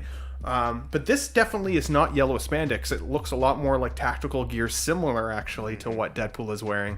What are your thoughts on this outfit? Do you think this is going to be something we see throughout the movie, or do you think this is almost like a one-off funny Deadpool scene? Because I could see both potential options. Being that we're probably going to see several different variations of Wolverine, I have no clue how long we'll see this one, but I'm highly looking forward to this one. Just the different little video clips and things I've seen looks phenomenal to me. And I never thought we would have this day, especially after Logan. And I thought that was the done, it was done and over with. I thought he was hanging up the claws, and this is exciting right here. I'm looking forward to this. So I'm hyped. Heck yeah, dude. Heck yeah. Shane, I know you love Deadpool. I've heard about your affection for Deadpool. Deadpool 1 and 2 specifically. Deadpool 2, actually, I think you've hyped up more than most people I've talked to. Your memory serves you correct. What are your thoughts on Deadpool 3? You're getting pretty stoked on this one. This is my most anticipated movie, and like of all the movies coming up, this is the one that I'm hoping. I don't want to get hit by a bus between now and next May. This is I don't want to get hit by a bus after either. But I mean, don't eat chocolate almonds while speaking into the microphone. I really want to see this, hazards. So, I actually thought, like, I've heard some people say, like, they only like the first Deadpool movie, but for me, the second one surpasses the first. And I remember coming out of the movie, texting my friends, going, "That's how you do a sequel." Like, everything from the action, the story itself, the comedy, the pop culture references, the bit that it's really meta bit at the end when he time travels and shoots himself. Come on, like, I just loved it. I like the AI look. We spoke about this on our group chat, Ben. I like it because I know it's just someone on the internet, whatever. I actually really like this because it gives a nod to the yellow, but it puts it into more real world feel. For me, the DX-19 suit is my favorite Batsuit because it takes elements of Batman from the comic books, but then it runs it through a real world filter, and that's what really appealed to me about the Nolan trilogy, and this kind of gives me those vibes as well. I really, really like this. But if you want to flick back just to the two of them walking next to each other, you cannot be you can't be anything but happy here for all sorts of fans, for Deadpool fans, for Hugh Jackman fans, for X-Men fans. Is there a more iconic movie theme, or sorry, a song theme than the 90s cartoon? Like, come on, if you play guitar, you probably tried to play that before at one stage. Yes. Yeah. Like, such a cool 100% animated series. So this is, I'm all on board for this. I want to see it. Maybe there's multiple suits. I really hope they tear off the arms at one stage, and I want him to wear the mask, even if it's just a case of there's a big battle scene and Deadpool turns to Jackman with the mask. "Hey, would you mind putting this on?" "Why?" "No reason." Just like literally that obvious, and he just looks badass and just tears people up for 5 minutes in it. I just think this looks awesome. And Hot Toys, come on, it's gonna happen. Well, and like, I think that's the best part of Deadpool movies, is you don't know if what you're seeing here is a serious scene or a joking scene. I could half expect him to be like, "Hey, we need to go and complete this mission. I brought an outfit for you." And he hands Wolverine this outfit, and you can see it in Hugh's face. He's like, "Are you serious right now? Like, this is what you brought?" You know what, Ben? You've hit the nail on the head, because this here is... this might be controversial, but I don't think direct lifts work a lot. Stuff that works in a comic book works in a comic book. Stuff that works in a animated series work in animated series, stuff that works in a movie. But you can't often take a direct lift from a comic book and put it into a movie. A lot of time it doesn't work. It ends up looking like comic book Loki. And I think there is a risk of that happening. However, in a Deadpool movie, anything goes. So, Anything goes. Yeah. Heck yeah, dude. Awesome. Big Dog Pound 1 says the Wolverine suit is sexy. Mr. Masashi here in the chat. Good to see you, buddy. Thanks for joining. He says, "What's up, Ben and crew? What an all-star cast we have here." I'm telling you, Let's Get Nuts. It's gaining popularity with all these great panelists I have every week. So I owe it to these boys. Shiny says, "Shane's so excited for the film already. He's writing fan fiction."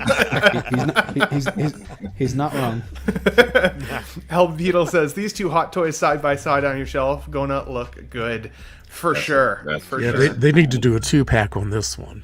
Oh my God, can you imagine? Do you Wouldn't that be think? amazing? Do you think, Pete, that if we get this Hot Toys, especially if it comes with a Hugh Jackman head sculpt, do you think that would diminish the sales of the other Wolverine that we have now been given for pre-order last year that should hopefully be coming kind of in the next quarter? I can't remember exactly, but I've got that one in order and I'm excited about it with the leather jacket and stuff, but mostly because of the Wolverine head sculpt or Hugh head sculpt. Yeah, no, it's a very different release. I think it complements this one well. It's that casual look.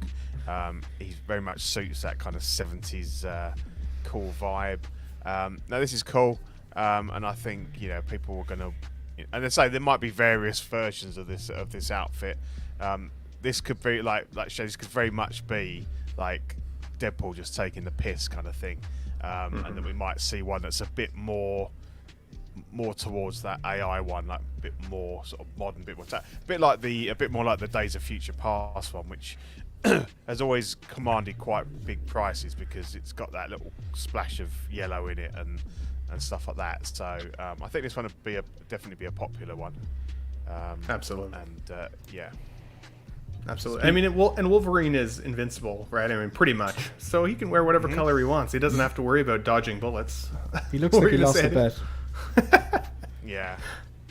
I was gonna say, speaking of Hot Toys, they need to do a Ryan Reynolds head if they do another Deadpool Hot Toy. Like, they need to do the hamburger head, and they need to do like some where his mask is just above his mouth, or like because they've done great. Those are great figures, the 1 and the 2. But if they do a third one, which they probably will, please do the head. Like. Absolutely. And I've heard some people say about this image specifically that the red on this outfit looks a little different. Like the 1 and 2 versions are a little bit darker.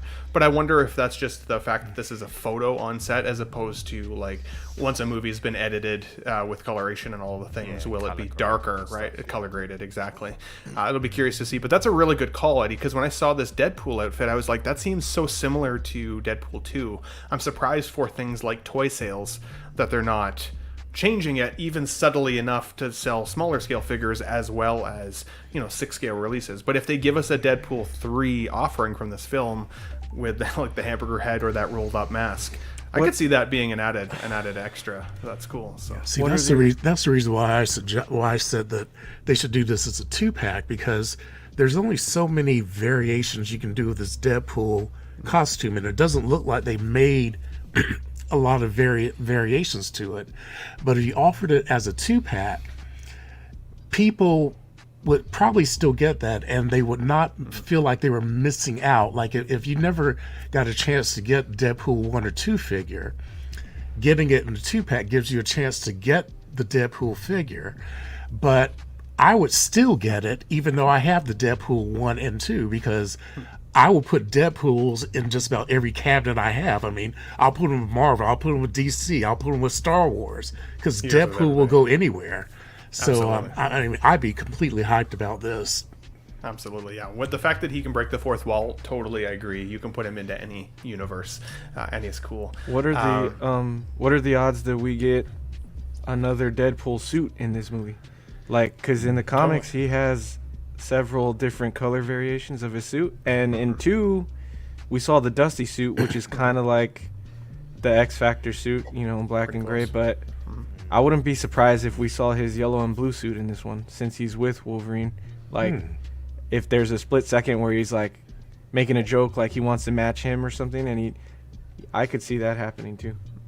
Also, what villains are we going to get in this film? I'm curious about as well. MB Dyson here says, bring the Leave Schreiber Sabretooth back. Like, I mean, he was cool back in the original movies, so you never know. I'll be curious. This could be a crazy cool toy line if the film is successful, which I honestly think it will be for sure. I hope that they, don't Disneyfy it in the sense of, like, I hope that they keep it a little near the mark when it comes to the jokes. And I liked the rated R factor of the first film. I thought it elevated it. They were able to do what they wanted to do. I hope that Ryan is able to keep it going that way. Yeah. Guys, we've been hovering around 39 to 40 people in the chat. Again, thanks for sticking with us. Let's get into some figure news next. If you're just joining, hit the like if you can, and subscribe if you're new to the Ben Thomas Show. And to all my boys down below, because these guys are all amazing top contributors in the 6-scale world, as well as just entertainment and good guys. So let's look at this one next from Mondo Toys. So we saw this as an exclusive SDCC 2023 announcement this week. And there was actually 4 offerings. So we got Man-Bat, we got Logan, we also got Prince Adam from Masters of the Universe, and Magneto.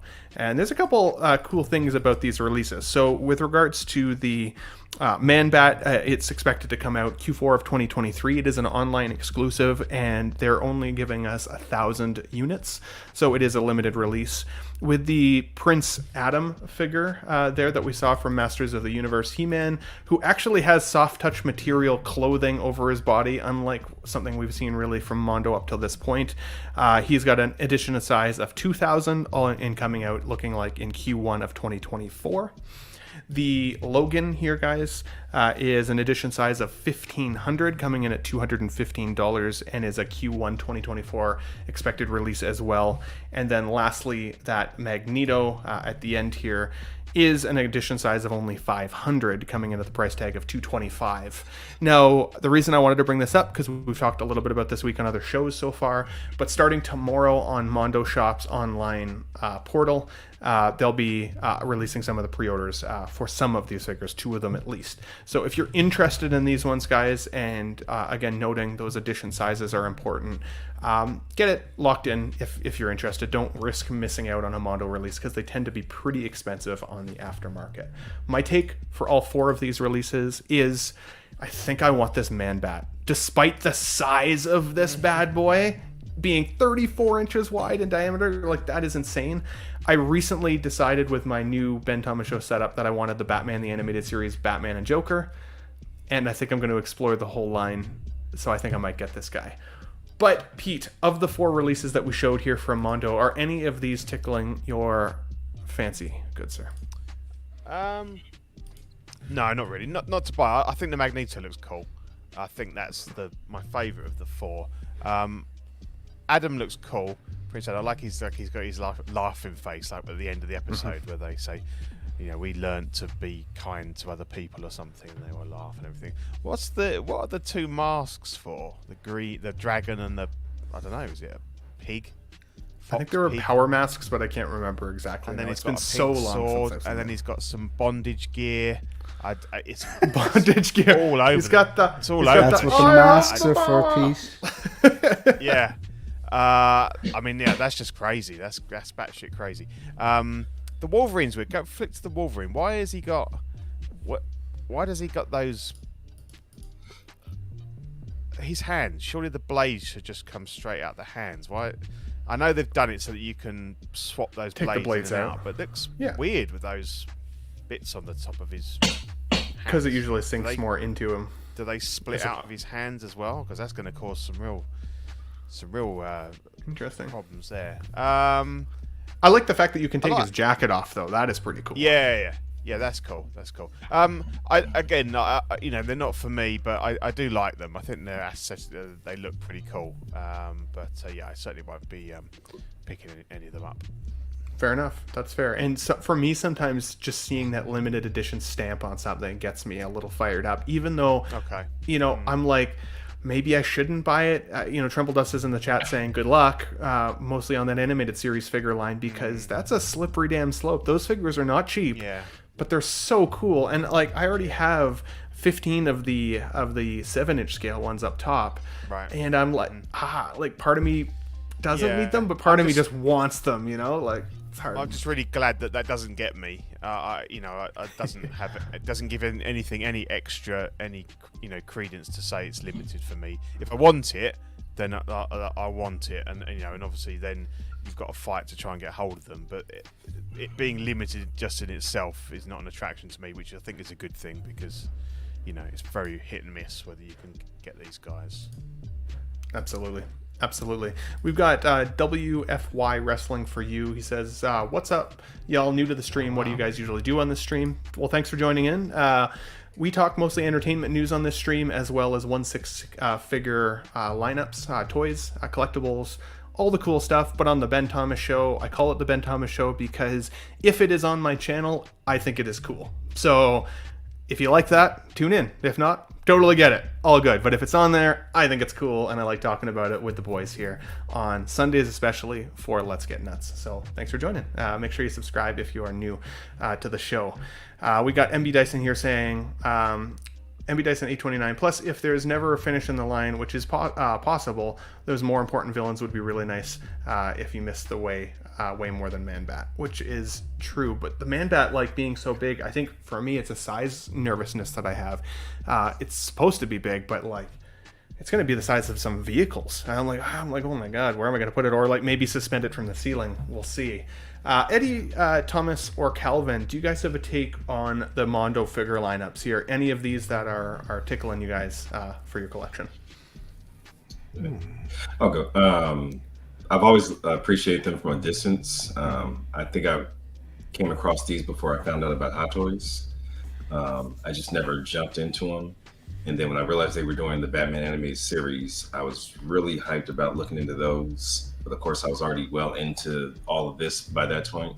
And I have all of the Sideshow statues, Batman, Joker, and the Harley. Cool. So by the time that those were available, I was like, do I really need to double dip in? I didn't at the time. Now, we went to Frankenstein's yesterday. I saw both the Joker and Batman being sold for $500 each.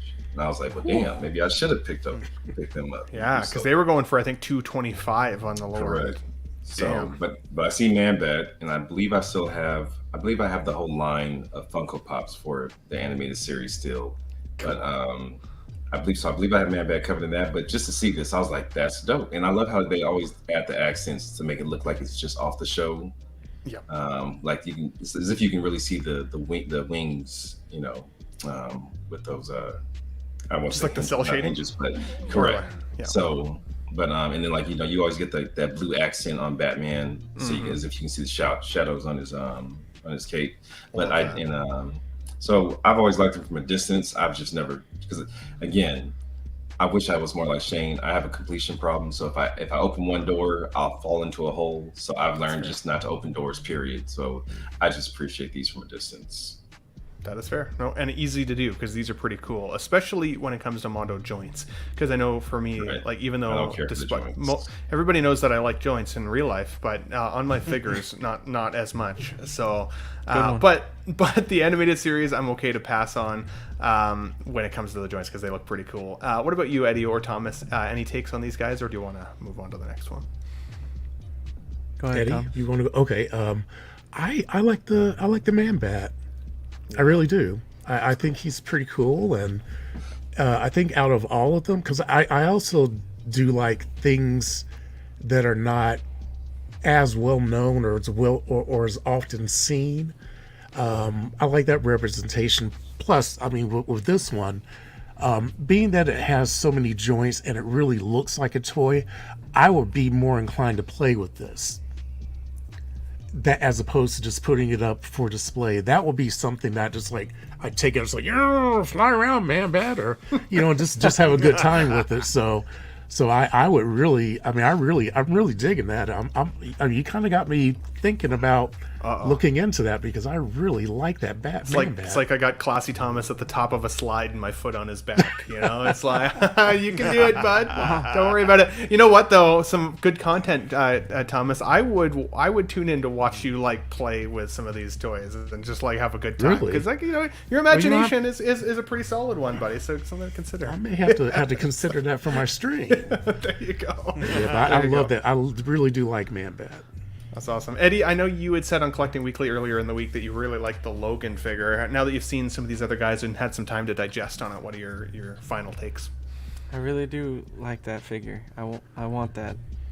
It's just, it's it's the same thing that several people have been saying. It's like, I really like it, I really want it, but it falls far lower on the priority list of other things right now. So I'm just kind of, maybe I'll get it if I know this is on an online release, but like also part of the thing that like tempts me to get it is like we're gonna be at SDCC, and like if I saw it there or something and picked it up as like a memory for the con, that would be cool too. So maybe I'd end up doing that, but it's not high on the priority list. It's just That's fair.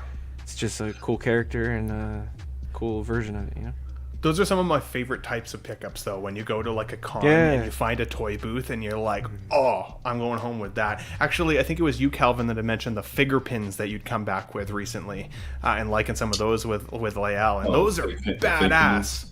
Yeah, right? It's Like all those are really dangerous, cool. man. It's all So dangerous. Give me a second. I'll show you the new ones I just got in. But continue. Sweet, yeah, easy to collect, right? So, but yeah, I've and even artwork at cons, you never know what kind of artwork you're gonna come home with. There was a con I went to in Toronto years ago that I ended up buying a whole bunch of different like artist representations of different characters.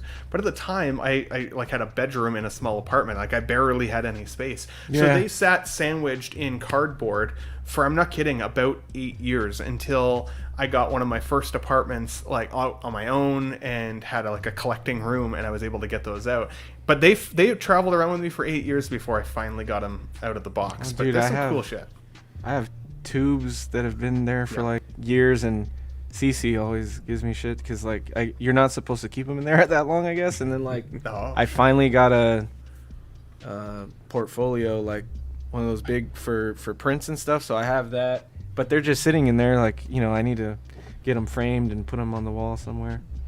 Yeah, absolutely. Did you find them there, Calvin? Yeah, they're right here. Pull them up. Pull you up here. Yeah, those look so awesome, dude. I love the Ben Riley one. That's awesome. All of them are really good. And seeing how I haven't Nice found little case, anything too. for the Spider Punk, I was like, I gotta get this one just because it came with Yeah. that one. That's awesome. Get it. Are those Is this the way- enamel or? Sorry? I said, are those enamel? They are. Those are And really they're, cool. Is they're that collectible the pieces. So each one has like a little code on the back that you can put into the website, and you get points or something like that for all of them. So Oh, they add a little extra to it. That's cool. The what is in there, like the box, is that how they were shipped, or is that like a shadow Yeah, box it's- that you've got for them? No, it's just Oh, I see. That's cool. Very cool. Do you keep them out on display, or is it something that you kind of just keep like tucked away and look at them kind of every once in a while? I really haven't dealt with pins in a while. Like I used to be really avid about all my Disney pins. So in the garage, I've got a cork board, and that's why I kind of pinned them up on that and kind of have them displayed. So when this came available, like you had to get this through the AMC website. And I looked at the board recently, and I realized that I had the first movie of fig pins for the first Spider-Verse. I was like, well, I got to get the second one. So Marco Right, from special. 16 Fix has had a lot of really good things to say about your collection room. Even privately, he's been like, yeah, dude, like, he he's got some would come really in cool here. stuff. He'd be like, can I go back in the room? I'm like, Marco, just go ahead. Marco has got to be, and I was raised with manners, right? Like I can't help but to say please and thank you, yes ma'am, no sir, things like that, right? But Marco beats me by far. He was like, Calvin, do you mind? Can I do this? Can I? If you're already in my house, bro, my house, your house, go ahead, handle it. Go ahead. Some good respect. He asked me, he came down, he's like, I've got 3 questions. Can I get some water from the fridge? I was like, are you being serious? He was like, and I forgot what the other question was, but he was like, you need shampoo? And I was like, yeah, I've got shampoo. Let me go find it for you. I know what the hell some shampoo is in this house. Then I snatched some of my wife's stuff. She's like, where's my stuff at? I'm like, well, my man needed shampoo. So There you go. There you go. Can you imagine if he asked for water and you said no? Like, what would he even no. do? You know? Right. Go to the side of the house and use the hose. What am I gonna say? No. You gotta love Marco. Whoever raised that man, they did him right. So There you go. There you go. He's one of my favorites for that very reason. You know what to expect with the guy. Love that man. So, guys, let's move on to the next figure here. Mondo Toys. Keep an eye out if you are interested in any 4 of these characters over this week on mondoshop.com. They will have some of these up for pre-order. This guy popped up from Young Rich Toys this week. The 1/6 scale father and daughter. PO cutoff for him is August 8th, and it's looking like it should be available as early as Q1 of 2024. Now, this is a character I feel like so far Hot Toys has missed the boat on entirely. I'm shocked that with some of the other releases from Spider-Verse that we've had, that we haven't got this guy yet.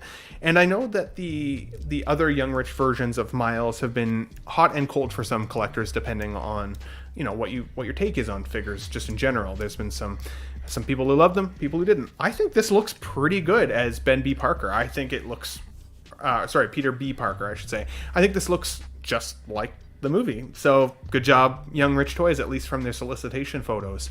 Shane, is this one that you're considering picking up for your collection? I can't remember if you've got any of the other animated ones at this point. No, I haven't. I've no animated figures on pre-order or in the collection from Clone Wars or any of the two Into the Spider-Verse. But I did like both movies. I actually preferred the second one, which is probably an unpopular opinion. But if I was to get something, I'd be getting that Miles. I just that kind of casual look, just with all the layering, and stuff like that was pretty damn cool. I just loved it. I just loved the look of it. Obviously, you'd have to swap out and get them proper J's and all that. But I don't have intentions to pre-order it. But if I was, it'd be I'd go straight to the main characters, as Miles and Gwen, and this wouldn't be on the radar. I did really like what they did though in the second movie with this character, and the comic relief there with the baby and stuff like that. And I think we're going to see more of him, more of an action role in the next second half of that movie. But no, it's not for me. Well, in terms of the second film, hopefully most people have seen it now and it's not a spoiler, but you didn't get a lot of the initial team from that first film, right, in this one. So Peter B. Parker was kind of touching on both films, which was good. I liked his character a little more in the first film, I will say, even though I liked the second film a little bit more. Is that, which one do you got there, Classy Thomas, that you're showing us? This is the second, Young Rich did two of these.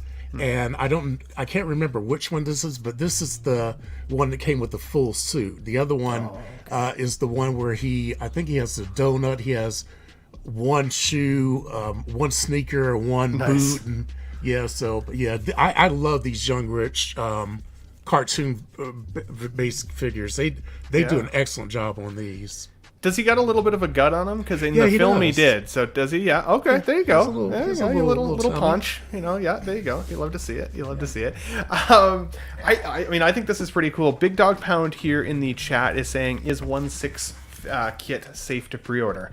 So that's the website that I got my in-art Jokers from, and had a really good experience. Very consistent experience with Kit. I think for a lot of those figures that are hard for us to get in our respective countries, he is a good option. What I will say is that the website looks a little on the sketchy side. It looks a little low grade in comparison to other websites that are out there. So when I initially ordered from them, I did feel a little nervous. But guys out there like Big Bretta or Joao Bretta from his channel know Kit personally as well, which I think is cool. And that helped to solidify that it was a trustworthy source. At least for myself, as I said, I know that most people have had great experiences from him, and we'll talk a little bit about 6. Right. And we'll talk a little bit more about 1/6 kit later too, with regards to Mars Toys. But what were you gonna say, Pete? No, I order everything from them now. Absolutely brilliant. Top-notch service. Their packaging and everything is brilliant. The shipping stuff gets to me in less than a week. Never get any customs charges or anything like that. So Kit is my go-to guy for basically everything I buy now, pre-order. Absolutely. Eddie, did you see the Spider-Verse or Across the Spider-Verse? Is this a character you'd consider adding into the collection after seeing it, or not? I have not seen the second one yet, so you gotta see it, dude. I saw the first one. I liked the first one. I'm not like a huge hype fan on the first one like everybody is. It was cool, but I definitely never needed the figures. I never, I don't know what it was. It was just cool for me. I didn't over enjoy it, but so this second one was one that I was gonna wait for streaming, but I know that I definitely like this character, and I like the voice actor that plays him. I thought he was very funny. But it looks like a good figure, and I know all the Young Rich stuff has been like, for the most part, has been really good figures from the film before Hot Toys started releasing theirs. So it looks like a good representation, and the head sculpts from them always look really good. So Definitely. Let us know in the chat, guys. Are you picking up Peter B. Parker here, or AKA the Young Rich 1/6 scale father and daughter? And if so, do you already have the other animated figures? I'd be curious to hear from you guys on what your collections are starting to look like from the Across the Spider-Verse movie or just the Spider-Verse films. I'm also excited to see what the upgraded 2099 suit looks like once they get the material on the body, as opposed to the hard plastic that we saw previously. That one's got me a lot more tempted with regards to the soft touch material. So it'll be curious. Now, Kelvin, just so you know, good sir, I'm really excited about Marvel's Sony Spider-Man 2 game that's coming, because I love Venom. I love the symbiote spider suit, and just love that game in general. There are a few games out there in the world that have made me feel truly like the superhero I want to be. Arkham games are absolutely one of them. If you have not put time into being Batman in the Arkham games, you are not living. You have to try it. Spider-Man, though, from Marvel was one of the first times that I've ever truly felt like Spider-Man in a game. And this release has popped up this week. This is Peter Parker, the Advanced Suit 2.0 from Spider-Man 2. Kelvin, tell me you are getting this for your collection, and why, good sir? I'm getting the game, and I usually don't have time to play video games like I would like to. I've got all the systems, I just don't have the time. I'm usually the one that waits for things to go on sale before I buy it, because I know I ain't got the time to pay full price for this. I bought the collector set for this to get that statue. Cool. I just found out Friday from Miguel at Toy Quest had Anthony, the creative director and CEO of PCS, on, and he let us know that was his statue that they're doing actually. So I already have the first one. I have the PCS 3rd scale and advanced suit right here above my head. So I don't need this one because I already have several representations, but this looks phenomenal, and I will have the game. But that black symbiote little piece, that's the only piece that's really calling my name. I'm like, I need that. Yeah, for sure. Is it for you, Eddie, that seeing that black symbiote piece, do you feel like they're teasing the fact that we're going to get a symbiote cider suit from these guys pretty soon here as well? Or do you think they're going to like randomly skip it, because Hot Toys is notorious for not always making sense when it comes to their figure release decisions?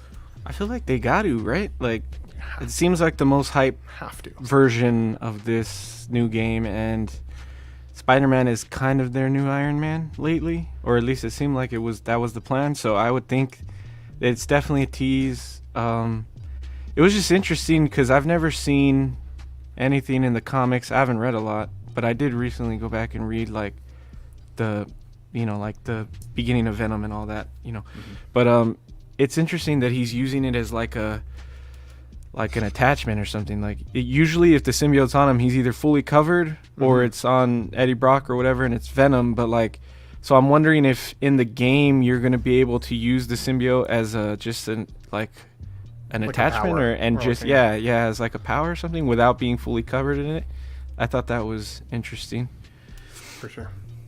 I'm excited that we're getting another opportunity to get the advanced suit in general. I missed it when it's on its first release because I think the figure, at least based on the time that I played the game, I don't know if they came around the same time, but by the time I finished playing the game and I went to look for the suit, it was sold out everywhere. And at least in my area here in Canada, this suit on the secondary has stayed really expensive. So I feel bad for the folks who have a little bit of an investment there with their figure that now we're seeing a 2.0. For me, I don't know if I would display the tentacle arms on them because it takes up a ton of collector space. But Shane, are you excited for either the Peter 2.0 here or even the Miles suit that they've also given us at the same time? These are, keep in mind, limited edition releases as well. No, like not at all. Sorry, I'm very predictable here, but I'm not a gamer, and the few games I have played in my life I have enjoyed, but I know it's something. If I pick up a PS5, I will get no work done. There will be no content. I mean, I just know I'd enjoy it too much. So no, I'm not a gamer. and it's just an easy thing to rule out and save some money. Just like, you know, it's just like saying I'm not going to collect Clone Wars. It's just, how many figures from Clone Wars do they release? You just save money. I'm not going to collect any of these Spider-Man. Save money, because I don't feel like, why would I buy one of these if I don't have a connection to the game like you do, you know? And I know there's other people who would say, oh, you don't need to have a connection to the game or play the game to get them, they just look cool. That's perfectly fine, but in my opinion, I do need that connection, so therefore I'm not going to buy either of these. But I do think that advanced suit looks amazing. I like the White Spider.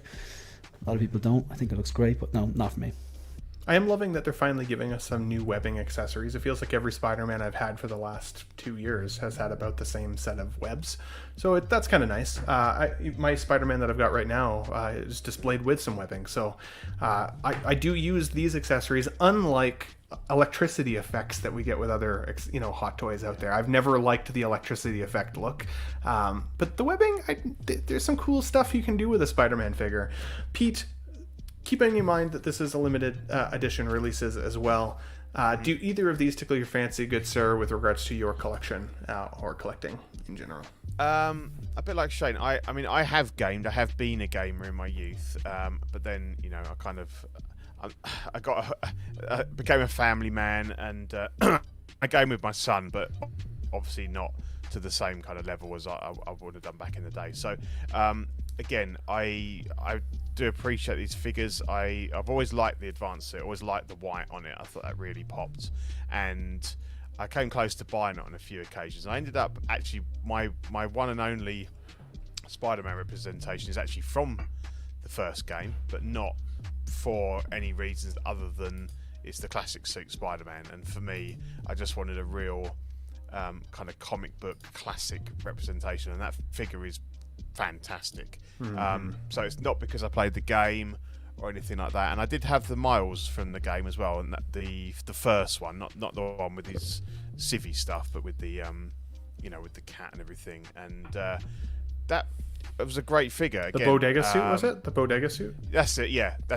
But like with Shane, I didn't have that connection with that character, so he's moved on. I've kept the classic Spidey because although I don't do any superhero stuff now, I don't know, something about Spider-Man that's cool. So I've got him with the So-So Toys Green Menace, and that for me that's enough. That's great. But no, these look great. But for the very similar reasons for Shane, because I don't have any connection with them, I wouldn't be picking them up. That's fair. That's fair. 2 quick shout outs, by the way. I just thought of something. So, by the way, El Profesoro is in the chat here. Mr. Mario, good to see you, buddy. Thanks for tuning into Let's Get Nuts. I should add you to the Ben Thomas Sunday show sheet, so that way if you ever want to jump in on a Sunday, you're more than welcome.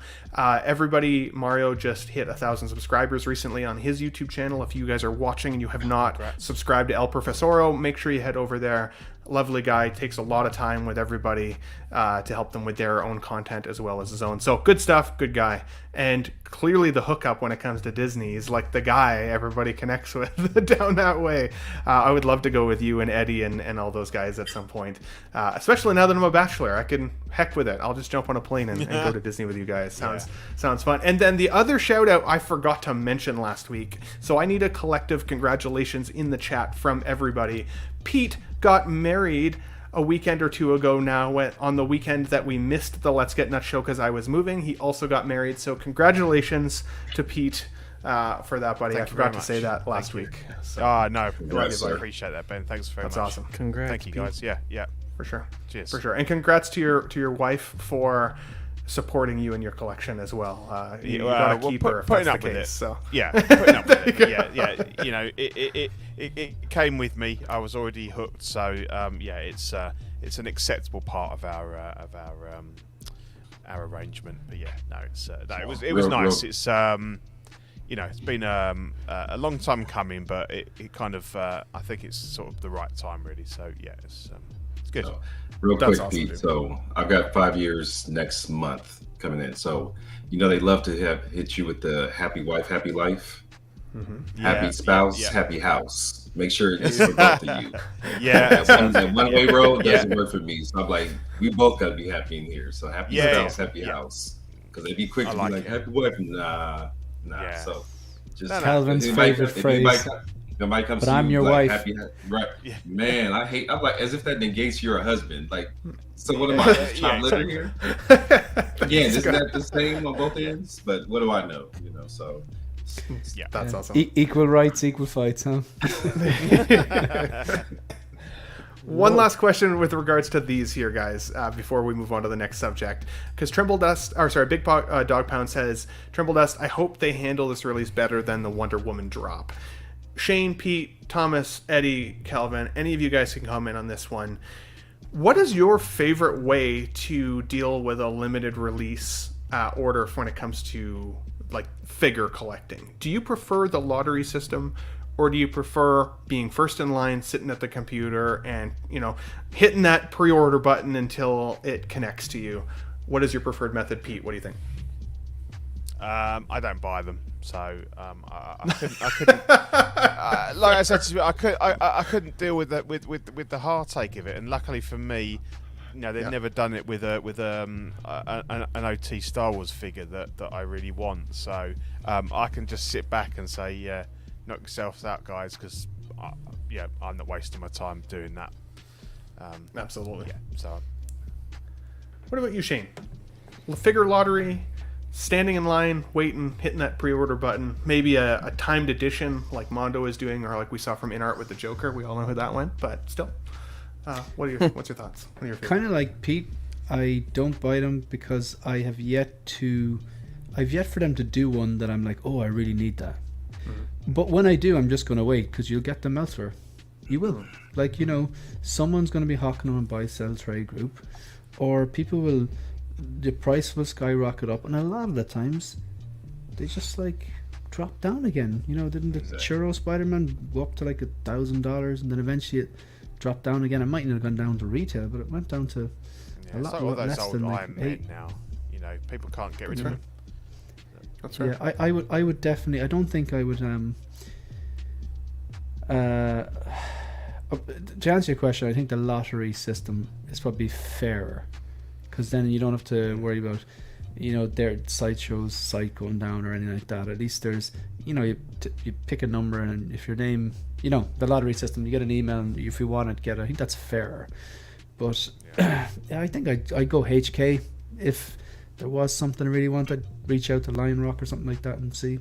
Mm-hmm. To be honest, definitely. Now, obviously, I know Eddie and Calvin, you guys collect statues as well, so I would imagine you guys have probably had even more experience than some of our 6-scale collectors in having a window of time or collectability, difficult releases to get your hands on. Do you guys have any preferences on how you think they should do this for 6-scale limited releases?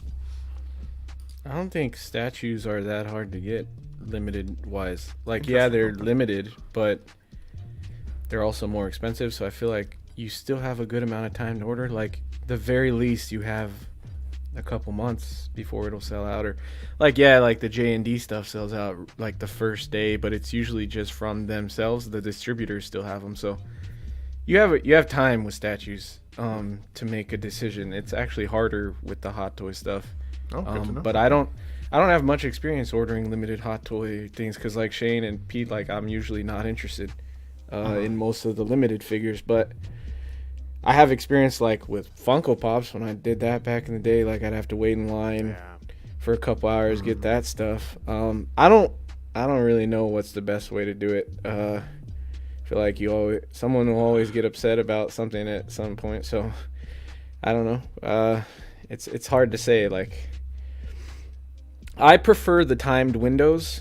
I do prefer, like, some people have been doing that more lately, like NECA does that now, or Mondo, or I like those timed windows. And then, like, whatever the number is at the end of that's the set amount, and you're done.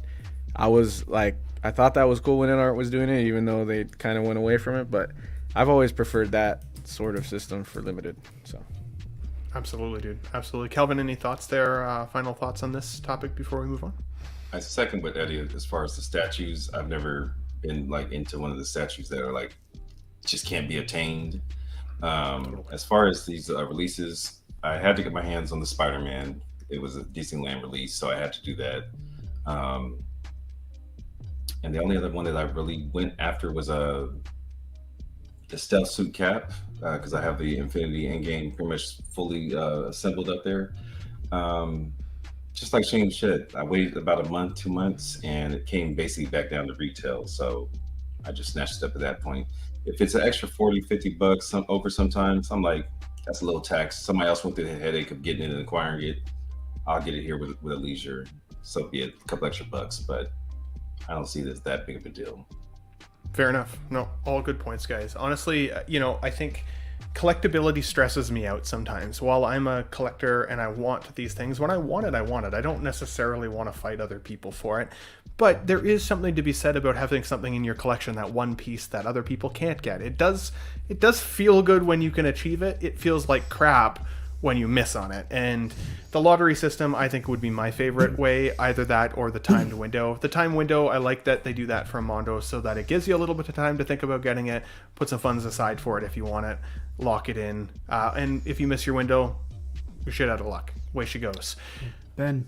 Yeah. Sorry, Ben. No worries. Just on that, I'd be like Pete on this when it comes to like, I don't collect for the exclusiveness or the limited number. But I did pick up 2 figures that I was looking at for a while now. I put them in our group chat. I back in May I was looking at Big Chief Studio, Arthur and Thomas Shelby. Big fan of the TV show Peaky Blinders. Watched it all. I'm actually going to start watching it again. Big fan of obviously Cillian Murphy. He's one of our own. He's from Cork here in Ireland. He was in my favourite trilogy. I don't have to explain that to you. If things go well, who knows, maybe he gets tipped for an Oscar for Oppenheimer. Probably too early to tell now, but kind of shaping up to be that type of film. But back in May I was looking at these 2 figures and they were coming in at, they're £300 each. Now that is expensive, right? Because there's 2 different versions. There is the signature edition and then there is the collector editions. The signature editions were both limited to 400 pieces each, and they actually come with a laser etched plaque with the character's name on it, but they're hand signed with a marker by Cillian Murphy, and the Arthur is signed by Paul Anderson. To me that's a massive deal. I wouldn't say I'm a signature collector, but that's a pretty nice touch. Now the versions without the signature they're not limited to 400 each, and they don't come with the signature. But I was looking at these back in May, and it just comes back to being that bit of discipline going, you know what, I can afford to get these, but it's not the right move. I will be putting myself under a bit of pressure for the next few weeks. And obviously that was around the time where I picked up a good few bits and pieces like Fusion Reactor. I said, no, look, this is not the time for this. And I just logged in during the week and they're doing a summer sale. And I ended up getting both of those pieces that were £300 each, priced back in May, for £133 each. Whoa. They're brand new. They're from the official site. £133 each on the site. They've dropped down from 300 to 160, but because I'm buying them and I'm living in Ireland and not England, I won't get charged the VAT on them. Now I will get charged import, but like that's a pretty big deal because they're not perfect figures, but they're pretty damn good representations of the 2 characters. Definitely worth that but just money, and that's I would see that as a bargain bin bros the conversation probably. But my point is, totally. The 2 characters are limited to 400 each, and while that is not my reason to purchase them, my reason is because I love the source material, and they're triple threats really, and the source material and the actual figures themselves. But getting that autograph, that's a nice touch. Like, that is a beautiful touch, and they're still available there on Big Chief if anyone likes the show and is interested. Cool, man. That's awesome. I'm stoked to see Cillian Murphy in Oppenheimer. He's been one of my favorite actors for a long time. I even loved him in Inception. Obviously, he's kind of the I want to call him the big bad, or the MacGuffin of the film. But I thought he was awesome in that. All of his roles have been great. I haven't finished Peaky Blinders though. Sunshine. I haven't seen that one yet. Got to finish Peaky Blinders first. But check out Sunshine. It's a science fiction movie. He's in it, and at 28 Days Later. 28 Days Later is a classic. I think I can't remember if that's his first role or not. I would think it was one of them anyways. One of the he's early ones, super young though in that one. That was awesome. So guys, let's move on. Got to be pretty old now, isn't it? 20 years old, something like that. Check that out. The Sunshine. Okay, I'll check that out. Put up your hands, guys, on the panel if you like Cad Bane as a character. Okay, cool. Okay, perfect. So, Pete, we're going to start with you first. Pete, you put your hand up? Okay. So, Pete, tell me why this Cad Bane figure is the best Hot Toys we've seen so far this year. Okay. No. You have to come up with the best reasons.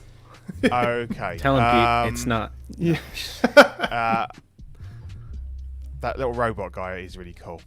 And you won't get him with any other figure. So that's why it's the best figure that's come out this year. Love it. I'm going to come back to you in a second, Pete. Shane, tell me why this is not the best figure of the year so far. I can't do that. I just ordered it. Okay. I'm gonna play your game, and people are gonna clip this because I said the opposite earlier on. Oh well, his hat is not big enough, and there's not enough weathering on his jacket. Awesome, love it. Pete, you said you like this figure, or you like the character, I should say. Have you picked this up? Is this one that is coming to your Star Wars collection? It's not, because I don't collect Mandalorian apart from just having the Durasteel Mando. Fair. But I do really like it. I think if I was going to sort of branch into some more, I know he's probably technically Book of Boba Fett, but let's say Mandalorian world. He does look really cool, and anything that's kind of like. That's what I like about the Durasteel Mando, because he feels more like a Western, an old school gunslinger, kind of with odd bits and pieces that he's picked up over the years. And Cad Bane would go great with him from that kind of Western vibe. So I do like him, and I have no reason to believe that he'll end up, going down in price. But it might be something that I would pick up later on if I saw him for a bargain price. Absolutely. Shane, you said you picked this up. Obviously you liked the character, even though I think you've said a couple times you didn't love Book of Boba Fett. Does that not violate your rules? Have you been taking notes? Doesn't that violate your rules though? Good. Oh yeah, gotcha. Okay. I see what you did there. Yeah. Okay. Is it a triple threat? Do I like the character? From the live action, yeah, I do. Do I like the source material? Book of Boba Fett? No, I'm not gonna do a U-turn and go, no, I don't. Mm-hmm. However, episode 5 and 6 of Book of Boba Fett were so good, they were out of place in the show because it was like Mando season 2.5. That's what people were calling it, and they're not wrong. Mm-hmm.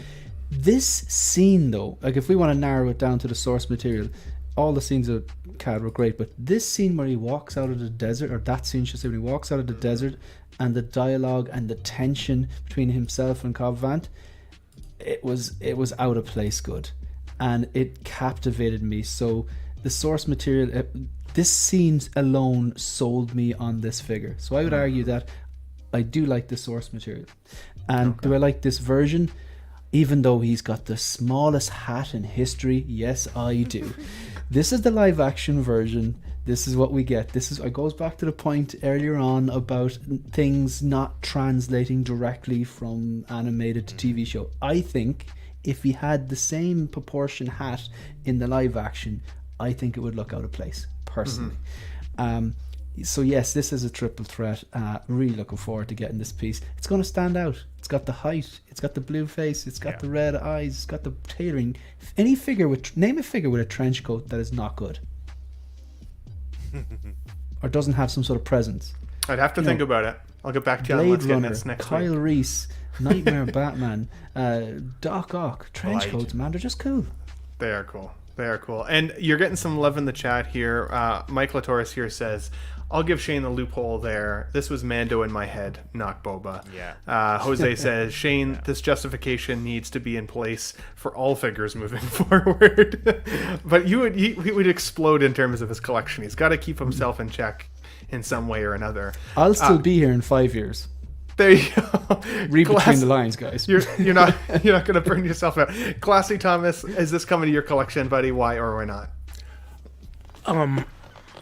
I don't really know that much about him. I'm not a big Star Wars person. I liked I was a kid when the original trilogy came out, and that's what I see Star Wars as. So all this new stuff I'm not very familiar with. However, seeing the figure, I think he's pretty cool. And just like Ahsoka, I didn't know anything about Ahsoka, but I got Ahsoka because I liked the way she looked, and I like the way he looks. And I don't know how much he costs, but that would be a figure that would be like a one-off in my collection if I did get him. But he looks amazing. And see, I would make up some story and say that he wasn't, with Star Wars, that he was just like Mystique's brother-in-law or something like that, and I'd stick him in the X-Men collection. So, I mean, I don't know anything about him, but he's pretty cool. I mean, that's a great looking figure, and I love that. Just like Pete said, that little robot, that is really that's super cute. So the robot is actually not in the show, which is interesting. In the Book of Boba Fett, it's But actually but from it is from with the animated series. but it is version with of the character, right? So it's interesting to me that they gave us this as like a little bonus exclusive with the figure, but didn't give us the big hat like Shane was joking about, considering that's also more of the animated style of this figure. I do think, though, that this could fit into an Alien collection, even if it's not necessarily a Star Wars collection. Because, like Shane said, just as a badass Western-style character in a trench coat that's also an alien, it tickles both my, like, Western feels as well as my science fiction vibes. Like, it's all that. And, Eddie, I know you said you liked Rebels, you liked Clone Wars. In my mind's eye, didn't remember Cad Bane having such vibrant blue gauntlets. But when I pulled up the image from the show itself, he actually has pretty blue gauntlets, as well as the outfit is more clean than I recall. When I first saw the figure, I was like, it's too clean, not weathered enough. And that's often something that collectors say. But then again, looking at the source material images, he's actually pretty clean, considering he's walking through the desert. What are your thoughts on the figure or the character in the show? Like Pete said and like Thomas said, I liked the robot. I did not like the representation of Cad Bane in the show. It was horrible. They didn't do that character justice at all. The figure looks cool. Like, it looks just like he did in the show. And it looks like a fun figure to mess around with. But, yeah, I kind of hate this character of Cad Bane. So You said he had a lot of plot armor around him, right? Yeah, I think on Collecting Weekly. Yeah, it sucks because, like, you got Dave Filoni here doing this shit. And, he didn't do justice to his character at all. So that kind of sucks. But I'm definitely, I would go Rebels or Clone Wars with Cad Bane.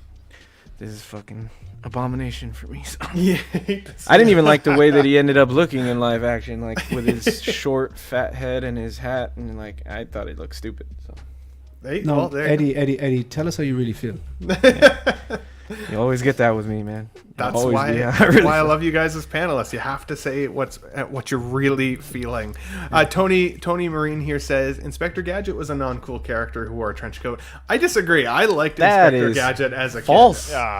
Inspector Gadget is the shit. Matthew Broderick, dude. Go Gadget block. You hate to see it.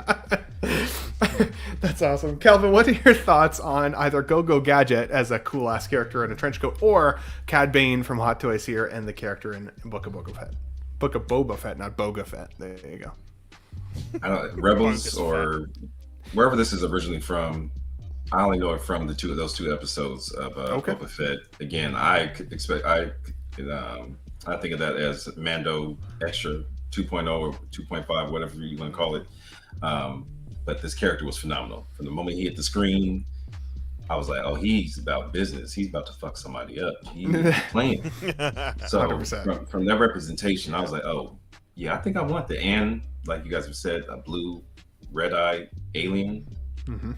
I don't see that in my collection nowhere. I see a green alien, but that's about it. Yep. Otherwise, I'm like, yeah, he's coming home. So he's been ordered.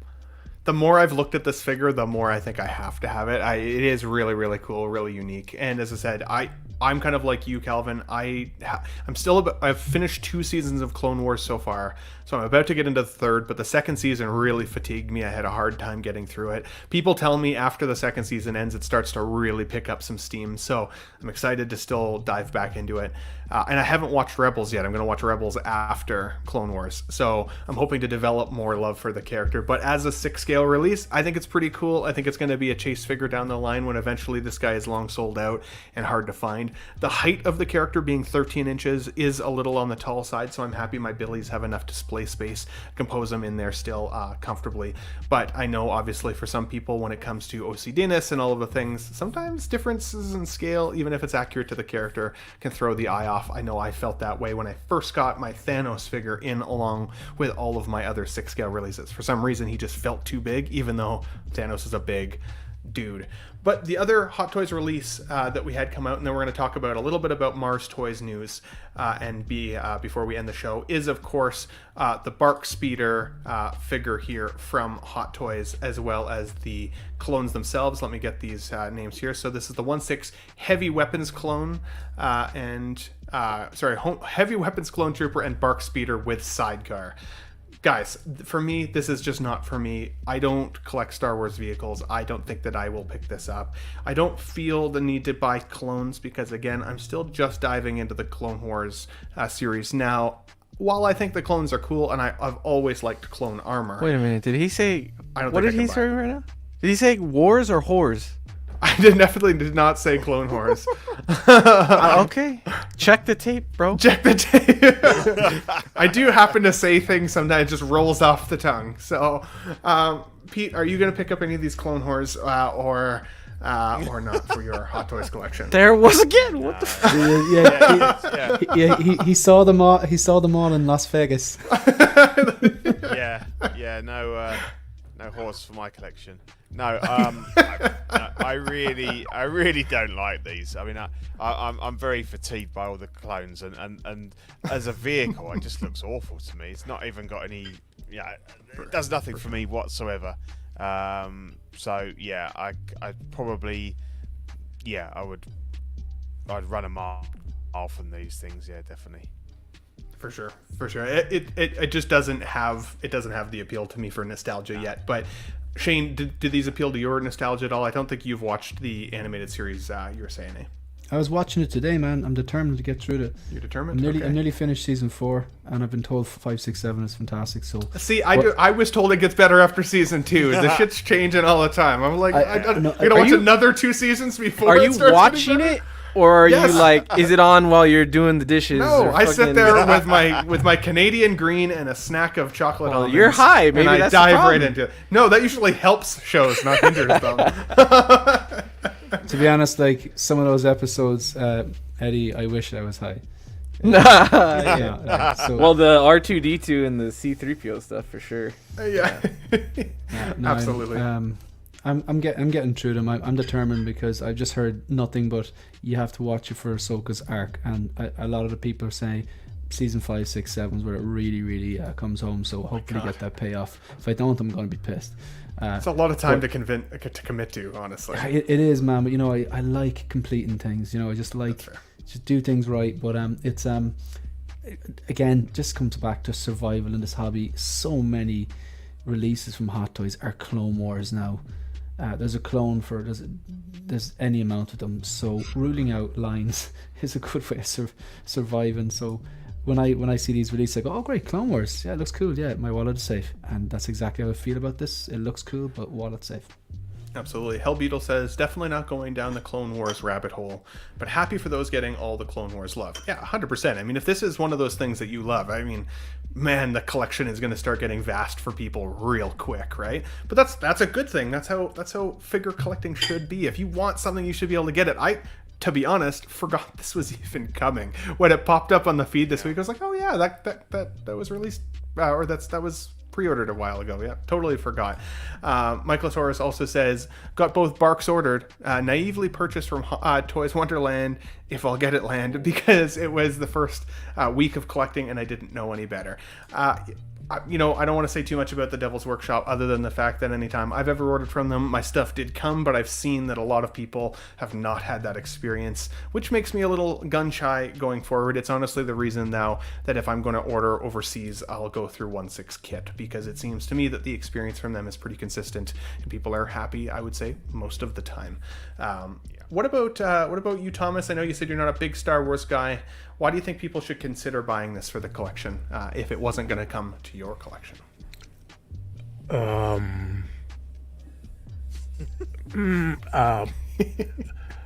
It's my version of Hot Seat from Collecting Weekly. Put you on the spot and tell me why you like this. Well, if you like vehicles, and I know it's got a sidecar. Hey, there you go. There you go. There you go. So you can put 2 figures in it. So you can put 2 figures in it, even though it would take up a shit ton of space in your collection room. Eddie, you're a big fan of Clone Wars. Is this something that you considered putting in your collection, good sir? Actually, I would love to, because I think the vehicle is sick, and I do love clones. But like I said, I have a lot of shit that I want right now, and this is expensive. But after seeing all you could do with it, I was definitely more tempted. Like, you can completely turn that sidecar around, and you can attach another one to it on the same. I think you can attach another one on the same, stand. You can do a lot with these anyway, so it's really cool, man. So maybe. That's fair. That's fair. Kelvin, do you think Hot Toys should keep giving us vehicles? The reason I ask is, most Hot Toys collectors I know, I'm up to just under 40 figures now, and I feel like I've got a lot of figures. But they're that pales in comparison to some collectors who are currently watching live right now and people who watch on the replay. Some of you guys have hundreds of figures. I know your collection is very vast. For me, I can't justify a vehicle 99.9% of the time because it just takes up too much space. Do you think they should keep giving us vehicles or stick to the figure lines? And I hate asking the question with a question, but I'll answer you by asking one. Do they give us vehicles? Yeah, okay. Well, fair. But they tease a lot of vehicles. How many do they tease that we never see the light of day? That is fair. And if it wasn't for Jazzy, would we ever get them? So true. Pushing the market a little bit. I don't know. I'm passing on these by far. If it's not a Batmobile or a DeLorean, it's not coming in here. Those where my focus are right now. Terry Smith showed his yesterday morning. It looked great, but not a vehicle that would take up space for my collection. But if Hot Toys ever decides to get it together and actually has more of an accurate showing of their vehicles, don't get me wrong, I got the tumbler about a month ago. Love it. But other than that, I don't really see them doing much for us. That's fair. And you make a good point when it comes to what Hot Toys has teased in terms of vehicles versus what we actually ultimately get. For sure. El Professor says here, 40 figures is a lot, bro, especially if you're limited on space. Definitely, it does. And I try to keep it to, at least right now in terms of my display, 1 figure per square. Very, very soon I'm going to have to start doing 2 per square. So I've been practicing posing 2 in 1 box, which is harder than I expected to make it look cool and not cluttered. So again, I respect the figure collectors out there, like Mario in the chat. Whenever you see his collection behind him and he's got the lines of Star Wars guys, that looks badass and classy and still pretty full, right? There's a lot of figures in that collection. The pairing is so important. It can look really well done, exactly, when pairing is done properly. So let's move on to the last topic of the day, guys, and that is, of course, Mars Toys, the prank. I think it's called the prank villain. I apologize, didn't have that off the tip of my tongue.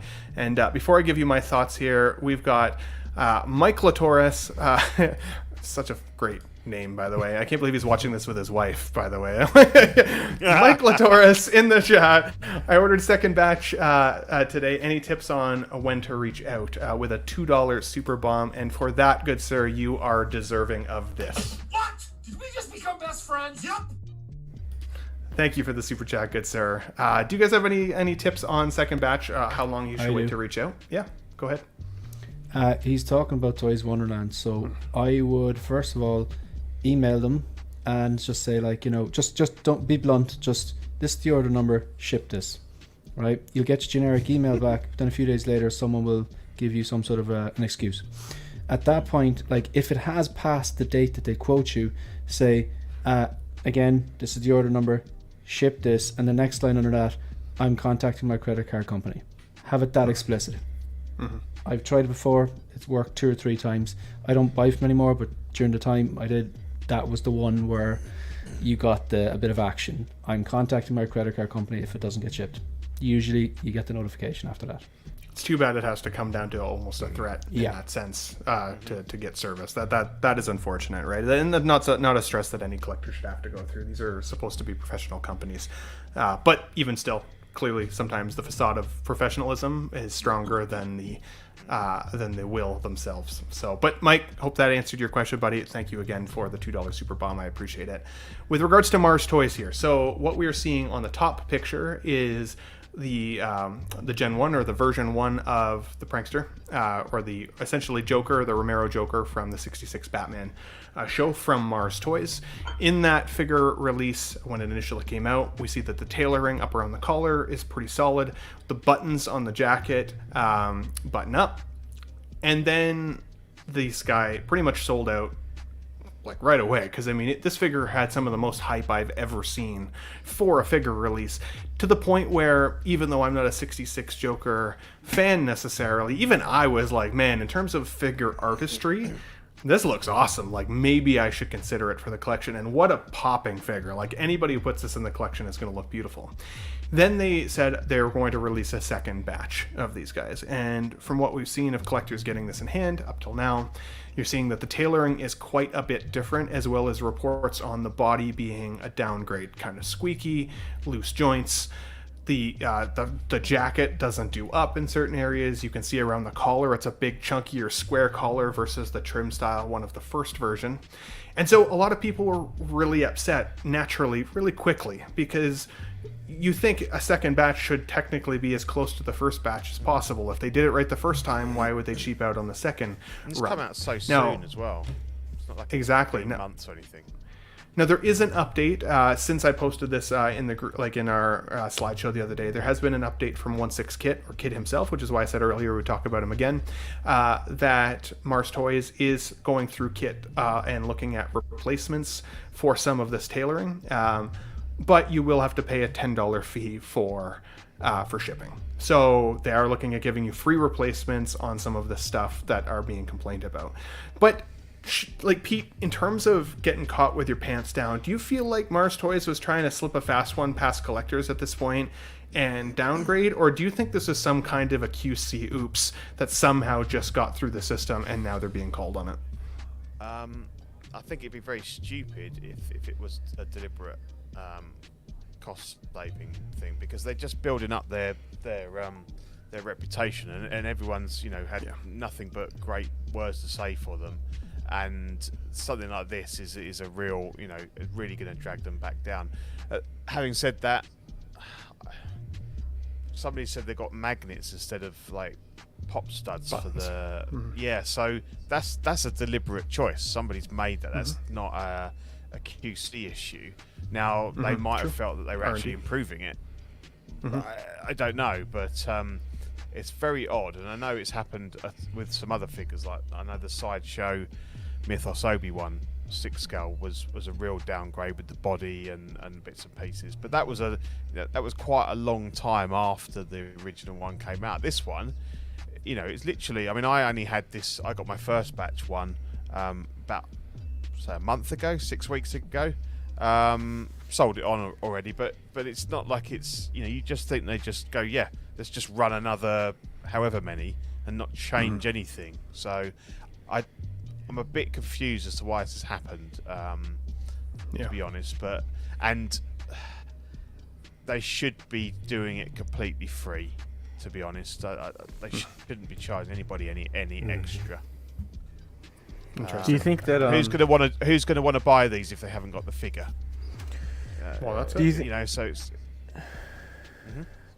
Do you think that it was their decision to change anything? Because, like, I've been talking about warehouses or like manufacturers. I mean, right.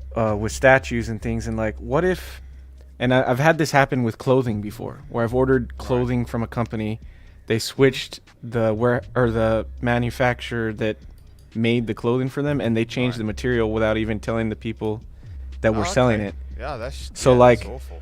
I'm thinking, what if they sold out the first batch, the certain factory that made the first batch wasn't available anymore, or they just made it in a different way and they didn't sample the new batch and it came out this way, and so they're kind of like as dumbfounded as the collectors are in a way. It's bad on them for not checking maybe the quality of the second batch before shipping it out, or like noticing anything like that. But I'm thinking maybe either they used a different factory or the factory just changed up the way they designed it, because they're just going to tell them, do it this way, and terrible. So that's what I was if you thinking might have happened. I don't know. So. Yeah, could be. I just say it's awful. If you've been given that work, then you should just be delivering on what you've been asked to pay to do, not make your own dodgy choices on stuff. So it's good they're fixing it, but it's a bit like the things with Asmus toys and the Gandalf hat and stuff like that. That there's still a lot of people that haven't had that hat because they haven't bought an eligible figure. Very true. Good point. Yeah. So yeah, it's a good point. I know it's only $10, but it's the principle behind it a little bit, right? Yeah, definitely. Yeah.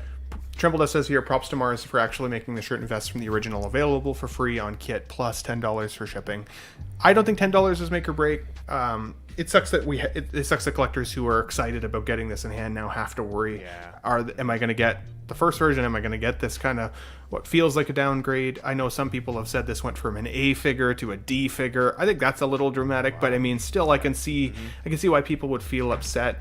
Another shout out here that El Profesoro Mario said, and thank you for this, Mario, says, shout out to Agent Silver Fox for sharing these pics and bringing attention to these second batch issues. I could not remember where I saw the picture on Facebook, so yes, Agent Silver Fox, if you built this, you're the man. Thank you. Let's get nuts. Appreciates you, good sir. When you look at the picture, the tailoring looks distinctly different. I mean, even when you look at the vest, I mean, it doesn't even look like it fits the figure anymore. No. So exactly. I'm wondering, did they change the pattern when they were doing it? The material in the original looks way more pink, and it also looks like it's a slightly thicker grade of fabric. And then the other one looks thinner, less expensive, and it doesn't fit. So that's a complete. I mean, that looks like almost a quality control issue right there. Interesting. Well, it does, except for like Pete was saying, some of these are actual more like R&D choices, like buttons versus magnet, right? So that's an interesting change. And Mr. Masashi also makes a good point here. Says kit obviously replacing parts. But what about other companies? I was considering a second figure, but now I'm reconsidering because I don't know if I can get a replacement vest. Bad for Mars regardless. And I agree with that. They've, especially with how well they've been cementing their name lately as an up-and-comer, right? Nobody wants to feel like they have to either second-guess their purchase decision or really check for quality when they open a figure. They want what they expect, which is initially what's solicited.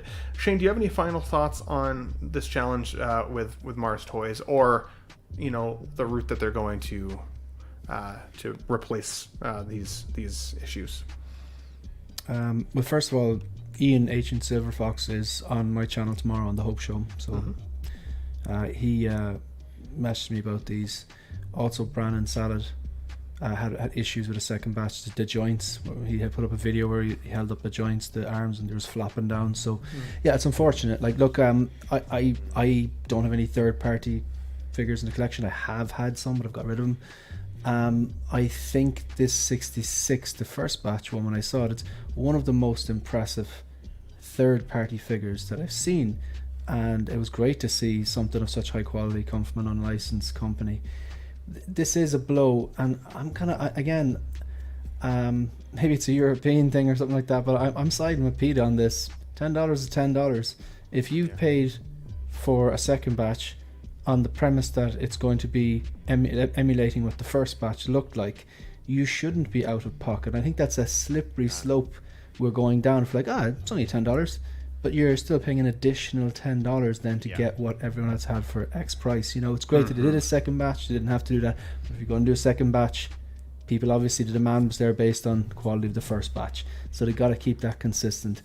I'm also seeing a few issues with the dynamic duo. I believe some of the kind of pants on the outside is kind of sagging down in certain figures. I don't know how widespread that is, if it's everyone or just a few here and there, but yeah, it's definitely a blow for them. But what's more important is how, like life itself, how people, how do you react to things, and how they react to things as a company now.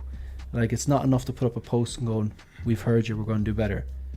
They've got to do better, make it right for those collectors, regardless of who they bought it off. Absolutely. And Mario makes another good point here. Says, Thomas, I'd say wait for the side-by-side video comparisons before judging the color of materials. It could be the lighting that's affecting the color temperature. 100%. Absolutely. It's the tailoring that concerns me, I think, the most, not even the color, because I actually kind of like both colors, and whatever it came out as, I think I'd be okay with. Because there was actually the film version of this character too, which I seem to recall being a little more on the pink side than the purple or like the maroon. But what were you going to say there, Shane? Just Ben, like it just kind of looks like an Irish guy going to a wedding, how he looks at the start of the night and how he looks at the end. For sure. You know what? Sure. What's interesting to me about all of this, and like the more I get into the hobby and the more I talk to people about behind the scenes stuff, I feel like so much of this third party stuff and distributors, like we have issues with Toys Wonderland and all that shit, like it's because these are all collectors starting a business on their own. Like the distributors are just collectors that want to make money and they start a business on their own. The third parties is just people like us in wherever they are, China, wherever the fuck, starting a business on their own, commissioning factories, and then they have these issues. We talk about them like they're companies, but they're just people commissioning a factory. Like, I'm not like defending them. I'm saying like this is what we're dealing with, you know, like with this third party shit. So like part of me just, I don't want to deal with it anymore. You know, I'd rather stick with the big distributors, stick with the big manufacturers, because I feel like they can fix these things easier. These people are getting themselves in way over their head with a hobby community that is super fucking demanding. So like, I just see it more and more, and I think it'll happen more and more. Well, even the licensed companies have a hard time, right? Like, look how much heat we give companies like Exo-6 for some of their Star Trek releases. Some of those have been fantastic releases, and others have been like, what the hell is that? Who is that even supposed to be? It looks like... And all of it is like... They just... a lot of it, I feel like, is the factories. They either didn't do their due diligence in getting a good factory, or maybe the better factories were taken, or... It's crazy how much of that stuff we don't even think about, you know? Absolutely. F. Wellington here says, despite the issues with the second batch, I still absolutely love the figure. And although I get the $10, the $10 argument, I believe Martoys did respond appropriately for me as a collector, which is good. At least they did it relatively quickly. They didn't make people sit on it for too long. Alabama Wyatt says, Eddie is on the money. That's why we call him Money Mendez. Yeah, you know, totally. He's always good with his solid points. Eddie, that was a great point, dude. 100%. Maybe expectations of these third-party companies are almost too high. They are third party for a reason, after all. But still, I mean, again, we then get licensed companies, even like Star Ace, where they have the boys license, and those figures have been horrible so far. So it's like, like Mars Toys is killing it, even in comparison. So I feel like they have started to create the destiny of, you can expect really good quality from us, whether or not we're third party. So when this happens, it's just a little deflating, because it's like, like you guys were on such a good trajectory. This is a little shitty, but a little bump in the road isn't going to change my perspective of them. I am still excited to get my Riddler from Batman Forever in hand from them, and potentially Catwoman and Danny DeVito Penguin at some point from them as well that they've teased. There's a lot of cool shit that's coming down the pipeline. So all great points, guys. One last thing, there was a question here from WFY Wrestling for You. He says, hey all, do you have any tips to get more subs or make better videos? I'm trying to learn. My recommendation there for, and I am certainly by no means an expert, is consistency. If you are trying to grow your YouTube channel, you have to be consistent. You have to give content that people will watch, even if you feel like nobody's watching it initially. Just stick with it. Your YouTube analytics app will tell you the times of day people watch your channel most.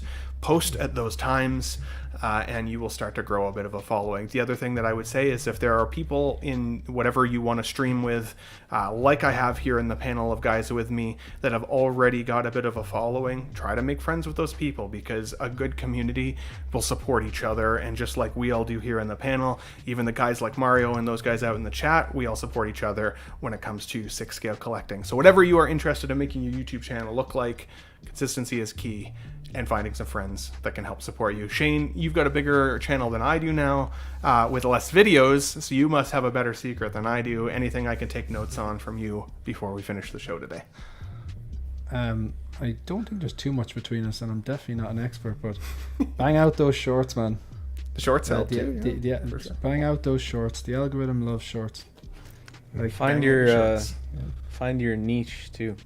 That Yeah. sets you, like, that only you have. Is like Ben's a good show personality, and like he's found his rhythm. And Shane is, you know, a very funny, like, blunt guy, which I relate to. So he's got his rhythm. And you know, like, those niches help you. You know, Pete, same thing. They got their niche on OFAC, and you know, Thomas, I could see his niche coming up. You know, just a very down to earth guy. And I feel like all those niches set you apart in a very, like, dense community of the same shit. So you got to find that. Yeah. Absolutely. It's hard to do. It's hard to set yourself apart. And even like I found in 6-scale collecting, you know, there's a live show every single day of the week.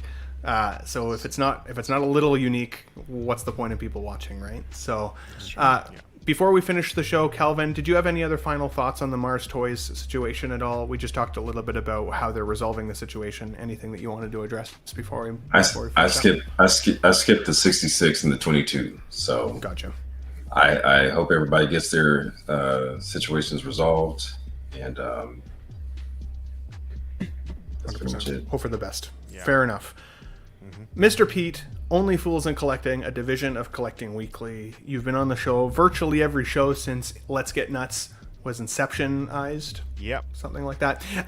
Tell me what's coming up on your channel, buddy. Is there anything we can look forward to from Only Fools in Collecting podcast? We did episode 96 last week. So it's our off week this week.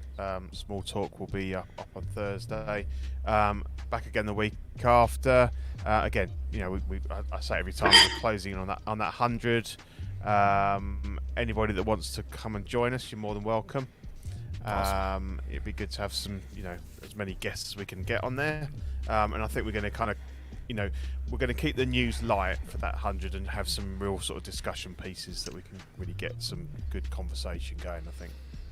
Cool. I'm going to try and take the afternoon off work to be there for that. So keep me posted. Yeah, keep me posted on that one. I would love to be there. It should be 9th of September, I think. Somewhere around there. I think it's the 9th. So as long as we don't shift anything, then that's the date. Yeah. Sounds good. What were you going to say there, Eddie? Oh, I was going to say, I think the first time I met or streamed with Shane was on OFAC. So Yeah. Interesting. 100 will be like full circle. Thursday, 7th of September. Put it in your diaries. Go sick that day. Cool. Eddie, don't forget to put it in your diary. Yeah. If this What's was coming up? 1978, I would put it in my diary. Yeah. What's coming up for you, buddy? I know you said that Made Media Channel's been a little more on the dormant side lately, but we've been having lots of fun on Collecting Weekly Tuesdays together. Anything else coming up that we can I look forgot forward who commented, but this is the perfect example of how not to be consistent on a YouTube channel.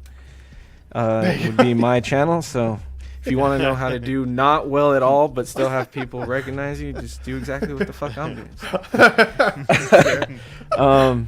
Yeah, I got you. You'll just find me here. You'll find me on. I've been doing Collecting Weekly a lot lately. You know, it's fun to be back on there. And then obviously LWO on Fridays. I'm having a lot of fun. So I'm kind of all over the place. I'll also be whoever's into statues. I'll be streaming with my buddy Chasen on his channel, Chasen Studios. He does like random, but I think he's gonna start doing a consistent like Saturday night show. If you guys want to check that stuff out. But Made Media is coming back. I actually paid for shipping for a statue recently, so maybe I'll do a video of that or unboxing or something of that sort. So I got some stuff coming up.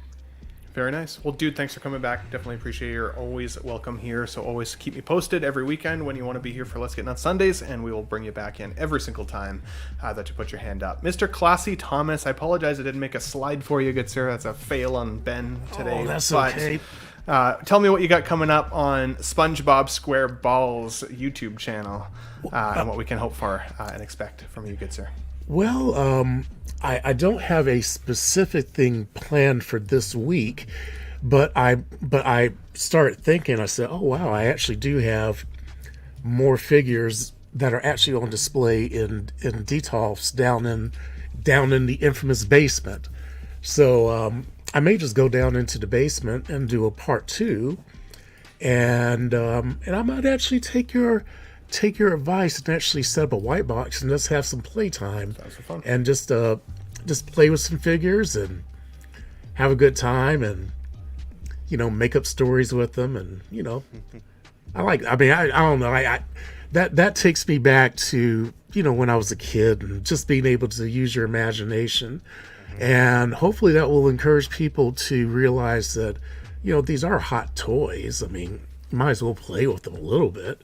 I mean, I can understand wanting to be careful with them and not, because they are expensive, but I enjoy playing with my toys. I mean, why have toys if you don't play with them?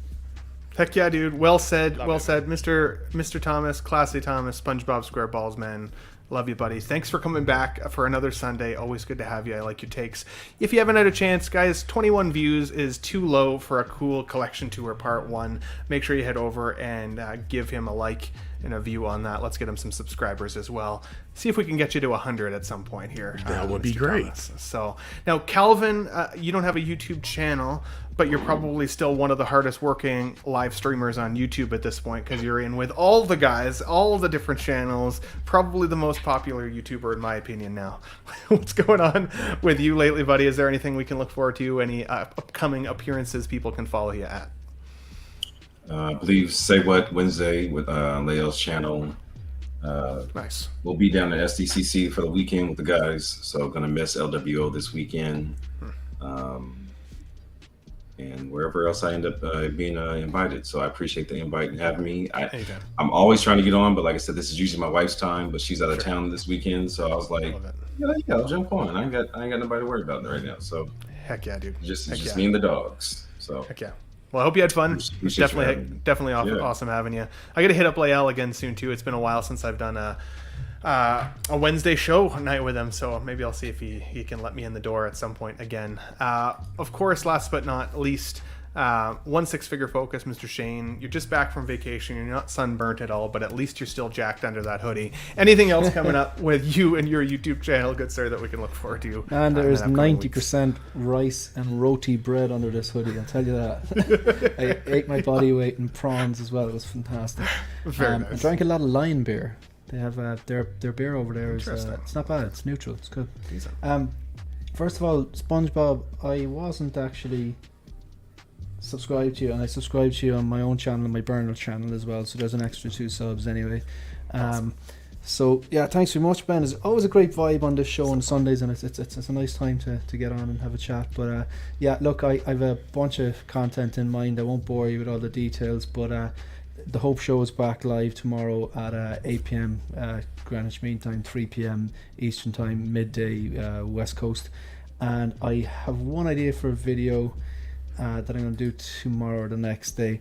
With all the Toy Fair exclusive announcements looming and predictions and speculation's fun. But I'm going to make a video called Shit We're Not Going to Get. All about the amazing stuff that we're not going to get. So the likes of the Terminator and Colonial Marines and stuff like that, that'll be up over the next week or two. So yeah, if you're interested in the channel, it's 1 6-figure focus on YouTube and at 1 6-figure focus on Instagram. Check it out, and if you like it, give us a follow and a sub. That sounds good. As you were saying your very serious points there, it sounded like there was a duck in the background, and I was like, who's making that like weird wah wah wah noise? That wasn't on purpose. We're not messing with Shane on purpose here. But good to see you, buddy. Thanks for joining. Again, always welcome, as always. I don't even want you to go back to school being a teacher because, you're more fun to have on Sundays when you can be here. So, but go over, check out 16 Figure Focus 2, guys. If for some reason you're living under a rock and haven't seen the channel, he's getting close to 2,000 subscribers already, which is very exciting. And I'm chasing you as well. Today I hit 1,780 subscribers, so I'm only 20 subs away from 1.8K, which is crazy. When I got started on this journey, I did not expect that. If you're new to the Ben Thomas Show, check it out. Like I said earlier in the show, absolutely everything I talk about on there I think is cool, whether that's movies, TV related news, figure news, all of the stuff. If it's on there, I think it's cool. So tune in if you guys like that. Obviously today you guys are here for Let's Get Nuts. We're going to be back next Sunday and hopefully every Sunday going forward, unless I have cooler plans, which shouldn't really happen because hanging out with you guys is my favorite time of the week. But we'll keep you guys posted. Keep an eye out for the thumbnail that always pops up on YouTube. Of course, guys, my panelists, I couldn't have a show without you guys and the folks, the 32 people still watching in the chat. I love your faces. I appreciate you guys coming out today. Pete, I would say once again, we got nuts. Thanks for watching, everybody.